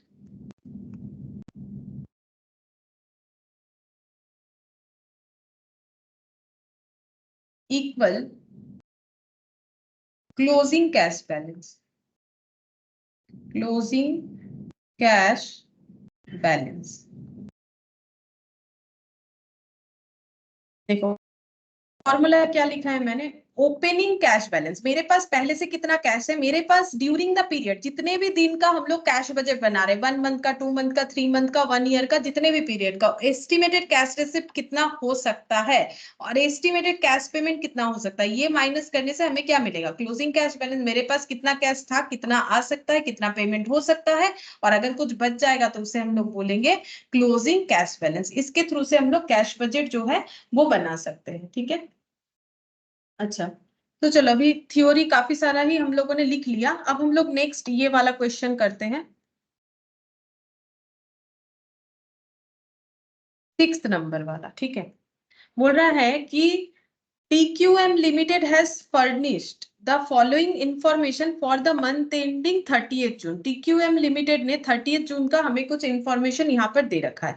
तो क्या दे रखा है, 3 पार्ट में इंफॉर्मेशन दिया है, मास्टर बजट दिया है और एक्चुअल क्या हुआ है वो दिया है। ठीक है, मास्टर बजट भी हम लोगों ने लास्ट दिन लिखा था कि पूरा बजट का समरी जब हम लोग एक जगह पे दिखाते हैं, मतलब जिस बजट से हमें हर एक बजट का डेटा मिल जाता है, उसी को हम लोग क्या बोलेंगे, मास्टर बजट बोलेंगे। ठीक है, अच्छा देखो यहाँ पर क्या बोला है कि यूनिट्स प्रोड्यूस्ड एंड सोल्ड, जितना प्रोड्यूस और सेल करना था वो था 80,000, लेकिन एक्चुअली में इन्होंने कम प्रोड्यूस किया और कम ही सेल किया। कितना, 72,000। ठीक है, फिर नेक्स्ट देखो यहाँ पर क्या बोला है, सेल्स बोल रहा है इतना सेल हुआ है और एक्चुअली में इतना सेल्स वैल्यू है। सेल्स यहाँ पर रुपीस में बताया है। ठीक है, अच्छा अब देखो यहाँ पर ये वेरिएंस क्यों दिया है, वेरिएंस इसीलिए दिया है कि इसका मतलब एक्चुअली जो सोचा था और जो बजटेड है दोनों का डिफरेंसेस आ गया है। ठीक है, दोनों में क्या आ गया है, डिफरेंसेस आया है। जैसे कि देखो सेल हम लोगों का सेलिंग प्राइस पर यूनिट कितना है, अगर 3,20,000 का 3,20,000 का हम लोगों का सेल वैल्यू होना चाहिए था 80,000 यूनिट के लिए, इसका मतलब पर यूनिट @4 करके बेचना है, ऐसा हम लोगों ने बजट बनाया था। जबकि एक्चुअली में कितना करके सेल हुआ है, 2,80,000 रुपीज का सेल हुआ है 72,000 यूनिट पे, यानी 3.88 @3.88। इसीलिए देखो एडवर्स लिख रखा है वेरिएंस। इसका मतलब हम लोगों ने सेलिंग प्राइस पर यूनिट क्या कर दिया है, कम कर दिया है, तो वो तो हमारे लिए एडवर्स है ना। हम लोगों ने सोचा था 4 रुपीज करके बेचेंगे, जबकि बेचना पड़ रहा है 3.88, कम में बेचना पड़ रहा है, तो हम लोग के लिए क्या हुआ है, एडवर्स है। डायरेक्ट मेटेरियल देखो, डायरेक्ट मेटेरियल मास्टर बजट बोल रहा है कि 80,000 यूनिट पे इतना खर्चा होगा, जबकि एक्चुअल में 72,000 पे इतना खर्चा हुआ है। 80,000 पे 80,000 रुपीज का खर्चा, मतलब पर यूनिट पे 1 रुपीज। यहाँ ना नीचे इंफॉर्मेशन भी दे रखा है मेटेरियल के बारे में, देखो हम दिखाते हैं। बोल रहा है standard cost of product are as follows. Direct material का क्या मतलब खर्चा है, बोल रहा है कि 1 kg @1 per kg, मतलब मार्केट पे जाओगे 1 kg रॉ मटेरियल परचेस करोगे तो पेमेंट करना पड़ेगा 1 रुपीज। ठीक है, और बोल रहा है पर यूनिट बनाने का खर्चा कितना है, 1 रुपीज। ठीक है, पर यूनिट बनाने का 1 रुपीज खर्चा है। मतलब इससे ये पता चलता है कि 1 यूनिट बनाने में 1 kg मटेरियल चाहिए। देखो अगर मेरा डायरेक्ट मटेरियल का खर्चा 1 यूनिट बनाने में 1 रुपीज है, तो इसका मतलब 1 kg चाहिए, क्योंकि 1 kg का रेट ही तो 1 रुपया है। ठीक है, 1 kg का रेट 1 रुपया है, यानी रॉ मटेरियल मेरा 1 रुपीज पर kg करके है, और रॉ मटेरियल का खर्चा भी 1 रुपी पर यूनिट है। यहाँ पर दोनों चीजें समझना पड़ेगा। मार्केट में परचेस करने जाओगे 1 kg मटेरियल 1 रुपए में मिलेगा, और वही 1 kg मटेरियल से हम लोग 1 यूनिट बना सकते हैं। कैसे पता चला, क्योंकि मटेरियल का खर्चा 1 यूनिट पे 1 रुपया है, मतलब 1 kg का खर्चा है तभी तो 1 रुपया करके है। ठीक है, 1 kg का खर्चा है तो ही 1 रुपी का खर्चा हो रहा है। ठीक है, 1 kg यानी 1 रुपी, क्योंकि पर यूनिट 1 रुपी करके है। तो देखो डायरेक्ट मटेरियल 80,000, तो 80,000 यूनिट बनाने के लिए 80,000 केजी ऑफ मटेरियल का जरूरत पड़ना चाहिए, मतलब मास्टर बजट के अकॉर्डिंग। तो 80,000 केजी का खर्चा होगा 80,000 केजी इंटू 1 रुपी करके 80,000 रुपीज। ठीक है, लेकिन एक्चुअली में कुछ और हुआ है, 72,000 यूनिट बनने पे इतना खर्चा हुआ है। ठीक है, तो ये बोल रहा है कि 73,600 का खर्चा हुआ है। ठीक है, फिर आगे देखते हैं यहाँ पर क्या बोला है। डायरेक्ट वेजेस 1,20,000 मास्टर बजट के अकॉर्डिंग, जबकि एक्चुअल खर्चा हुआ है 1,04,800। तो इन्होंने ना ऐसे कंपेयर करके बोला है, देखो ऐसे कंपेयर करके यहाँ पर दिखाया है 40,000 एडवर्स 6,400। ठीक है, ये हम समझा देंगे कैसे किया है, इससे इसको माइनस करके किया है और कुछ नहीं। कि सोचा था इतना सेल होगा, देखो ये क्यों एडवर्स दिखा रहा है, सोचा था इतना सेल होगा जबकि इतना सेल हुआ, तो ये 40,000 एडवर्स। सोचा था इतना खर्चा होगा जबकि इतना होगा, इसलिए बोल रहा है फेवरेबल। सोचा था इतना खर्चा होगा जबकि खर्चा हुआ है इतना। ठीक है, तो इसीलिए ये भी फेवरेबल। ये भी देखो कम हुआ है तो फेवरेबल, ये भी देखो कम हुआ है तो फेवरेबल। लेकिन यहाँ तो 80,000 का है, यहाँ 72,000 का है, उसके हिसाब से वेरिएंस निकाला है, तो हमें तो 72 के हिसाब से वेरिएंस निकालना चाहिए। तो यहाँ जो भी दिया है देने दो, हम लोग फिर देखते हैं कैसे करके कैलकुलेट होगा। अब चलो डायरेक्ट वेजेस का भी एक बार देखते हैं कि वेजेस को पेमेंट कैसे किया जाता है। वेजेस का पेमेंट बोल रहा है डायरेक्ट वेजेस को 1 यूनिट बनाने के लिए 1.50 दिया जाता है, तो 1 hour at the rate of 1.50, मतलब एक लेबर अगर 1 आवर काम करता है तो उसे हम लोग देते हैं 1.50, और वो 1 यूनिट बना लेता है तो भी उसे हम लोग देंगे 1.50। मतलब सीधा सा एक रूल्स हो गया कि 1 घंटे में वो एक ही यूनिट बना लेता होगा, इसीलिए उसे 1 घंटे का पेमेंट 1 यूनिट बनाने में मिल जाता है। 1 आवर अगर काम होता है तो 1.50 पेमेंट दिया जाएगा, ऐसा बात हुआ है लेबर से। और 1 यूनिट बनने पे 1.50 दिया जा रहा है, मतलब 1 यूनिट बनने में टाइम लगेगा 1 आवर, तो इसका मतलब 1 आवर का पेमेंट इनको इसीलिए मिल रहा है। मतलब यहाँ पर कैसे हो जाएगा फिर, लेबर का पेमेंट 1 यूनिट के लिए 1.50 करके होगा, तो उसी बेसिस पे दिया हुआ होगा, चेक करके देख सकते हो। 80,000 के लिए फिर कितना होगा, 80,000 इंटू 1.5 कर लो, देखो 1,20,000, ठीक है। लेकिन एक्चुअली में हुआ है 1,04,800, तो इसीलिए फेवरेबल बोल रहा है। वेरिएबल ओवरहेड 40,000 यहाँ पर दिया है। वेरिएबल ओवरहेड भी देखो क्या बोला है यहाँ per unit, 1 unit variable overhead है, 1 यूनिट पे वेरिएबल ओवरहेड होता है 0.50, और 1 आवर का रेट है 0.50, मतलब 1 यूनिट बनने में 1 आवर लगता है, तभी तो उसे 0.50 दिया जाता है। मतलब 1 यूनिट बनने में वेरिएबल ओवरहेड लगता है 1 आवर, और 1 आवर का पेमेंट इसीलिए मिल जाता है 0.50। तो 80,000 यूनिट पे 0.50 करने पे 40,000 आएगा, लेकिन actually 72,000 unit produced and sold होने पे इतना ओवरहेड आया है। फिक्स्ड ओवरहेड 40,000 था, यहाँ पर फिक्स्ड ओवरहेड दिया हुआ है 39,800, इसमें भी फेवरेबल 200 दिखा रहा है। फिर दोनों जगह पे टोटल कॉस्ट को ऐड कर लिया है। अब देखते हैं आगे हमें क्या बोला है। Actual result for the month show that 78,400 kg of material were used and 70,400 labor were recorded। देखो यहाँ पर एक्चुअल डेटा भी हमें दिया है कि एक्चुअली जो 72,000 का प्रोडक्शन हुआ है उसमें 78,400 kg मेटेरियल का यूज हुआ है, और 70,400 लेबर आवर्स रिकॉर्ड हुए हैं, मतलब इतने लेबर आवर काम हुए हैं।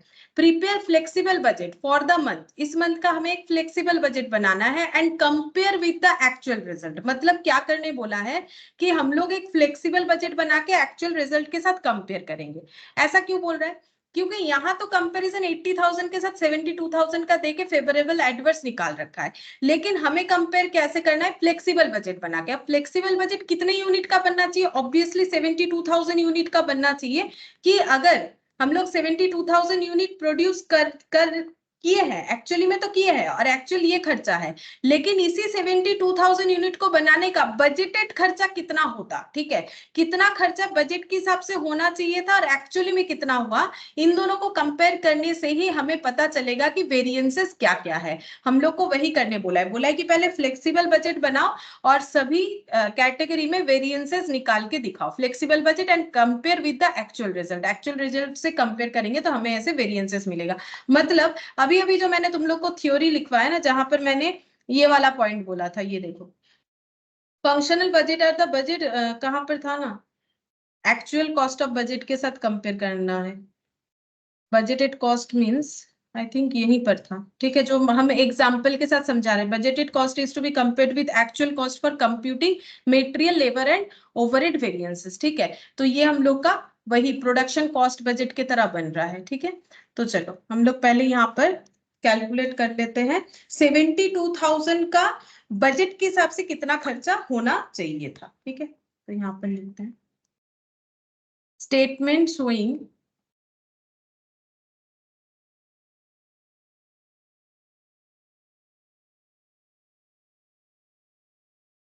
flexible budget and its comparison with actual.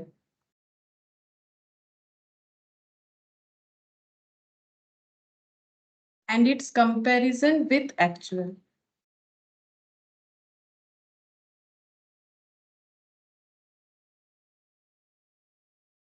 अच्छा, particulars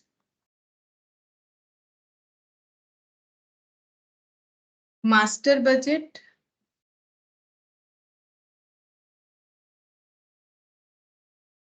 मास्टर बजट 80,000 यूनिट पे बना हुआ है। फ्लेक्सिबल बजट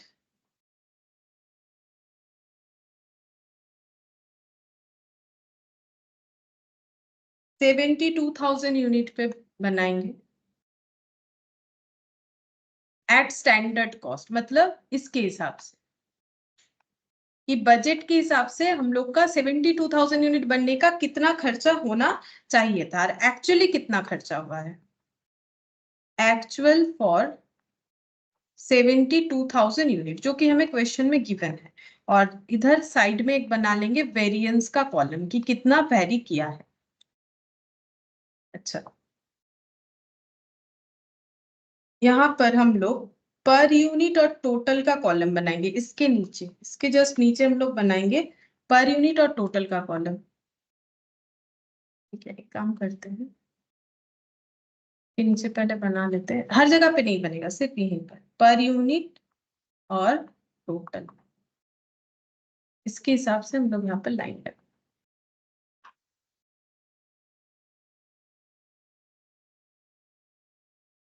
अच्छा, देखो सबसे पहले हम लोग लिखेंगे कि सेल्स जो है वो मास्टर बजट के अकॉर्डिंग कितना है। सेल्स मास्टर बजट के अकॉर्डिंग 80,000 यूनिट का 3,20,000 है, तो यहाँ पर रुपीस में मैंने लिख दिया 3,20,000। ठीक है, अच्छा,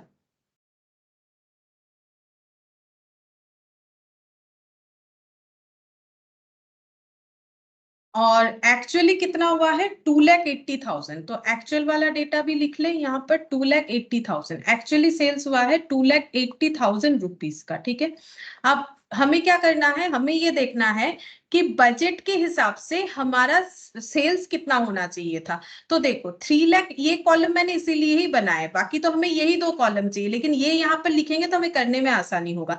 तो 3,20,000 का सेल वैल्यू जनरेट होता है 80,000 यूनिट को सेल करके, मतलब बजट के हिसाब से 4 पर यूनिट करके सेल वैल्यू हो रहा है। तो फिर बजट के हिसाब से अगर 4 रुपीज करके हम लोग सेल करने वाले थे, तो 72,000 यूनिट को बेच के हमें मिलना चाहिए था 2,88,000। ठीक है, जबकि हम लोगों ने सिर्फ 2,80,000 का ही सेल जनरेट किया है, मतलब डिफरेंसेस कितना आ गया है, डिफरेंसेस आ गया है 8,000 का। और ये 8,000 फेवरेबल है कि एडवर्स है, ऑब्वियसली ये वाला एडवर्स है, क्योंकि हमें सेल करके मिलना चाहिए था बजट के अकॉर्डिंग 288, बट मिला 2,80,000, तो 8,000 हम लोग का एडवर्स सिचुएशन जनरेट हुआ। ठीक है, 8,000 हम लोग का एडवर्स सिचुएशन जनरेट हुआ।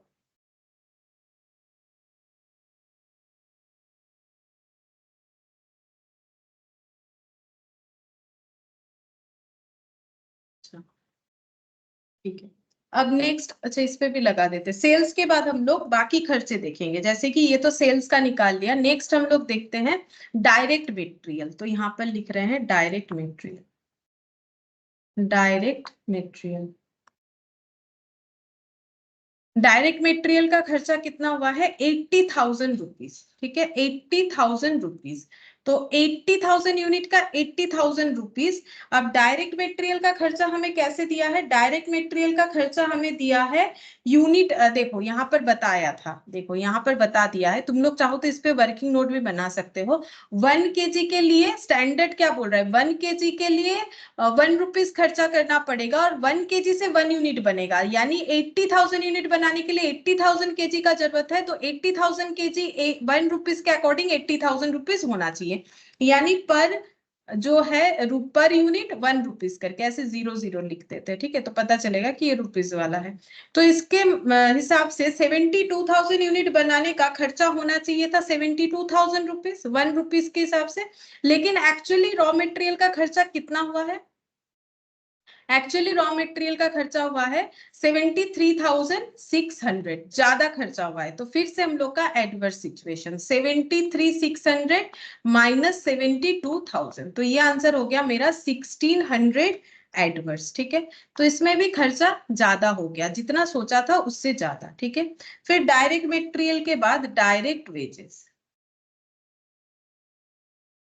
डायरेक्ट वेजेस का क्या था, देखो डायरेक्ट वेजेस का हमें यहाँ पर बता दिया था कि 1 आवर पे 1.50 पेमेंट होता है, 1 यूनिट बनाने पे 1.50, मतलब 1 यूनिट बनाने पे टाइम लग जाता है 1 आवर, इसीलिए 1.50 पेमेंट होता है। ठीक है, तो इसके हिसाब से 1 यूनिट बनाने का हम लोग अगर 1.50 पेमेंट कर रहे हैं तो 80,000 यूनिट बनाने का कितना पेमेंट करेंगे, चेक करते हैं। 80,000 इंटू 1.50 होना चाहिए, इंटू 1.5, यानी वैल्यू होना चाहिए 1,20,000। देखो वही दिया हुआ है डायरेक्ट वेजेस 1,20,000, तो 1.50 करके पेमेंट है। तो अगर 1.50 पर यूनिट करके पेमेंट है तो 72,000 यूनिट बनाने का वेजेस का पेमेंट कितना होना चाहिए था, 1,08,000। ठीक है, 1,08,000, लेकिन एक्चुअली कितना पेमेंट हुआ है वेजेस का, 1,04,800, 1,04,800। हाँ, इस बार हम लोग का प्रॉफिट है। ठीक है, मतलब जितना सोचा था उससे कम खर्चे में हो गया है, तो 3,200 हम लोग का फेवरेबल आ रहा है। ठीक है, 3,200 फेवरेबल आ रहा है। अच्छा, फिर नेक्स्ट देखते हैं डायरेक्ट वेजेस के बाद variable overhead. Variable overhead, variable overhead देखो कितना बोला है, वेरिएबल ओवरहेड बोला है हम लोग का 40,000, और यहाँ पर वेरिएबल ओवरहेड भी बोला था 1 यूनिट के लिए 0.50 और 1 आवर का 0.50 है, मतलब वेरिएबल ओवरहेड जो है वो 1 यूनिट पे 1 आवर टाइम लेता है और 1 आवर के लिए 0.50 है, मतलब सीधा सा बात ये हो गया कि 1 यूनिट बनाने का खर्चा 0.50। ठीक है, तो फिर 80,000 यूनिट बनाने का 40,000 रुपीज होना चाहिए। देखते हैं, मास्टर बजट में 40,000 ही है, रेट कितना हो गया 0.50, तो 72,000 यूनिट के लिए भी 0.50 मतलब 36,000 होना चाहिए, क्योंकि 50% है ना। लेकिन एक्चुअली में 72,000 यूनिट बनाने का जो वेरिएबल ओवरहेड है वो है 37,600। ठीक है, 37,600, यानी एडवर्स हो गया। 36,000 सोचा था बट हुआ है 37,600, यानी 1,600 का एडवर्स हुआ है। ठीक है, 1,600 का एडवर्स हुआ है। इसके बाद कौन सा डेटा है, फिक्स्ड ओवरहेड। तो एक काम करते हैं, पहले जितने भी वेरिएबल ओवरहेड हम लोगों ने कैलकुलेट किए उसका टोटल कर लेते हैं। यहाँ पर लिखेंगे total variable cost, total variable cost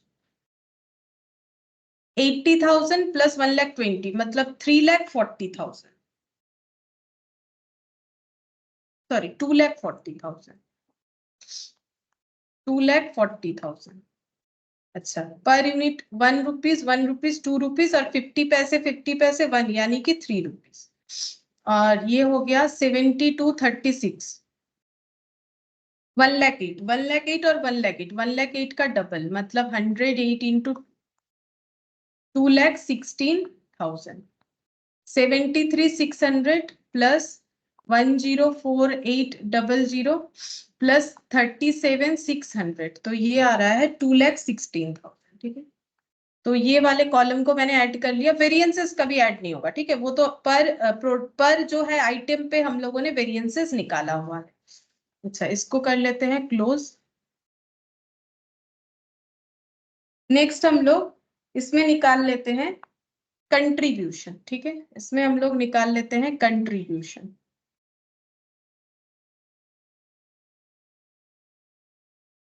sales minus variable cost करेंगे। ठीक है, तो सेल्स कितना है 3,20,000 माइनस 2,40,000, मतलब 32 माइनस 20, 80,000। ठीक है, अच्छा 4 माइनस 3 मतलब 1, 2,88,000 माइनस 216, 72,000 और 280, 216, 64,000। ठीक है, ये हम लोगों ने निकाल लिया कंट्रीब्यूशन। अब नेक्स्ट लिखेंगे फिक्स्ड ओवरहेड, क्योंकि मैंने इसको दो पार्ट में डिवाइड कर लिया है ना, वेरिएबल और फिक्स्ड, तो इसीलिए मैंने इसको मार्जिनल कॉस्टिंग के तरह कर दिया। ठीक है, तो फिक्स्ड ओवरहेड देखो हम लोग को यहाँ पर दिया हुआ है कितना 40,000 और एक्चुअली 39,200। अब देखो ये 40,000 है और एक्चुअली जो खर्चा हुआ है वो हम लोग का हुआ है 39,200। अब हम लोग को यहाँ पर भी देखना पड़ेगा। तो देखो फिक्स्ड ओवरहेड का तो यूनिट कुछ देगा नहीं क्वेश्चन में, हम लोग खुद से चेक करेंगे कि 80,000 यूनिट बनाने का अगर फिक्स्ड ओवरहेड 40,000 है तो पर यूनिट 0.50 है। तो उसके हिसाब से यहां मत कैलकुलेट करो। देखो एक्चुअली क्या होता है 80,000 फिक्स्ड ओवरहेड क्या है, यूनिट चेंज में चेंज नहीं होगा, तो इसका पर यूनिट निकालना तो वैसे ही बेकार है। ठीक है, अगर तुम लोग 0.50 निकालोगे फिर उसको 72 से मल्टीप्लाई कर दोगे, ये गलत हो जाएगा, क्योंकि वेरिएबल कॉस्ट तो पर यूनिट पे चेंज होता है, फिक्स्ड कॉस्ट तो नहीं होता है। तो अगर 80,000 यूनिट का बजट के हिसाब से अगर मेरा फिक्स्ड ओवरहेड 40,000 था, तो फिर 72,000 प्रोडक्शन होने पे भी मेरा फिक्स्ड कॉस्ट कितना आना चाहिए, 40,000 ही आना चाहिए। मतलब बेसिकली ये वाला जो पॉइंट है इसका अगर हम लोग 0.50 लिखते हैं तो लिख सकते हो, बट इसको हम लोग 72,000 से मल्टीप्लाई नहीं करेंगे, क्योंकि फिक्स्ड ओवरहेड अनचेंज्ड रहता है due to the variation in the production unit. ठीक है, तो वेरिएशंस के लिए देखो, वेरिएशंस के लिए जो है यहाँ पर वेरिएबल कॉस्ट जो है वो वेरी करता है यूनिट के वेरिएशंस पे, बट यूनिट के वेरिएशंस पे फिक्स्ड ओवरहेड कभी भी वैरी नहीं करेगा। तो अगर 80,000 का बजट में 40,000 था तो 72,000 के हिसाब से भी 42,000 होना चाहिए। हाँ, अब एक्चुअली में कुछ और हुआ है वो बात अलग है, एक्चुअली में हुआ है इतना, तो इन दोनों का डिफरेंस में हमारा वेरिएंस जो है वो निकल के आएगा फेवरेबल। ठीक है, 40,000 का खर्चा होना था बट हुआ है 34,200, मतलब 800 फेवरेबल, 800 फेवरेबल। ठीक है, अच्छा ये हम लोग का हो गया फिक्स्ड ओवरहेड। अब हम लोग कैलकुलेट करेंगे नेट प्रॉफिट। नेट प्रॉफिट, तो प्रॉफिट कैसे कैलकुलेट करेंगे, कंट्रीब्यूशन माइनस फिक्स्ड ओवरहेड। ठीक है, कंट्रीब्यूशन माइनस फिक्स्ड ओवरहेड करने से प्रॉफिट निकल के आएगा। तो 80,000 माइनस 40,000, 40,000, और ये वाला हो जाएगा 32,000, और ये माइनस करने से हो जाएगा 64,000 माइनस 34,200, 29,000, 39 है, 39 था, मैंने 34 लिख दिया शायद। 64,000 माइनस 39,200, 24,800। ठीक है, अच्छा तो फिर 32,000 प्रॉफिट होना चाहिए था, लेकिन हुआ है एक्चुअली में 24,800, तो 7,200 इसमें हो गया है एडवर्स। ठीक है, इसमें एडवर्स हो गया। अब ये पर यूनिट अगर मुझे लिखना है तो 1 माइनस 0.50, ये 0.50 आएगा। ठीक है, पर यूनिट का अगर लिखेंगे, लेकिन इसमें ये पॉइंट ध्यान देने वाला है कि ये कभी भी हमारा 72,000 से मल्टीप्लाई नहीं होगा, क्योंकि फिक्स्ड ओवरहेड यूनिट चेंज में कभी भी चेंज नहीं होता है। ठीक है, अच्छा अब देखो यहाँ पर मैंने जितने भी मेटेरियल डायरेक्ट वेजेस को ये यूनिट के हिसाब से लिया है ना, उसका तुम लोगों को ना एक वर्किंग नोट बना लेना चाहिए। ठीक है, तो हम एक दिखा देते हैं, बाकी का तुम लोग बना सकते हो। ठीक है, देखो कैसा वर्किंग नोट का बात कर रहे हैं, हम यहाँ पर लिख के दिखा देते हैं। वर्किंग नोट नंबर 1, जैसे कि हम ये लेबर वाला दिखा रहे, मेटेरियल या लेबर कुछ भी दिखा सकते हैं, जैसे हम लेबर वाला दिखा रहे, देखो यहाँ पर बोला है एक यूनिट का 1.50 है, लेकिन लेबर को पेमेंट कैसे किया जाता है, 1 आवर, आवरली बेसिस पे। तो हमें यहाँ पर कैसे कैलकुलेट करना चाहिए पता है, हम लोग ऐसे कैलकुलेट करेंगे 1.5 पेड फॉर 1 आवर। ठीक है, ये हमें क्वेश्चन में गिवन है। तो 1 रुपीज पे किया जाता है कितने आवर्स काम करने के लिए, इतने आवर्स। ठीक है, तो 1,20,000 रुपीज का पेमेंट हुआ है, ये बात कहाँ लिखा हुआ है, ये देखो यहाँ पर जो मास्टर बजट में 1,20,000 रुपीज जो पेमेंट हुआ है वो कितने आवर काम करने के लिए पेमेंट हुआ है, 80,000 आवर्स। ठीक है, 80,000 आवर्स। तो 80,000 आवर्स में कितना यूनिट बन सकता है, इन 80,000 आवर्स 80,000 यूनिट बन सकता है, यूनिट कैन प्रोड्यूस्ड। क्यों, क्योंकि क्वेश्चन में हमें बोला है, देखो यहाँ पर हमें बोला है एक यूनिट बनाने में कितना टाइम लग सकता है। कैसे पता चलेगा? 1 घंटे में बोल रहा है 1.5 रुपए का पेमेंट होता है और 1 यूनिट में भी 1.5 रुपए का, तो 1 यूनिट बनाने में 1 घंटा लगता होगा, तो 80,000 आवर्स में 80,000 यूनिट बन जाता है। ठीक है, तो 1 आवर्स में कितने यूनिट बनते होंगे? 80,000 divided by 80,000, 80,000 unit divided by 80,000 hours, मतलब ये हो गया 1 यूनिट पर आवर। ठीक है, 1 यूनिट पर आवर, 1 आवर में 1 यूनिट बनता है। ठीक है, तो 72,000 फॉर 72,000 यूनिट आवर्स रिक्वायर्ड,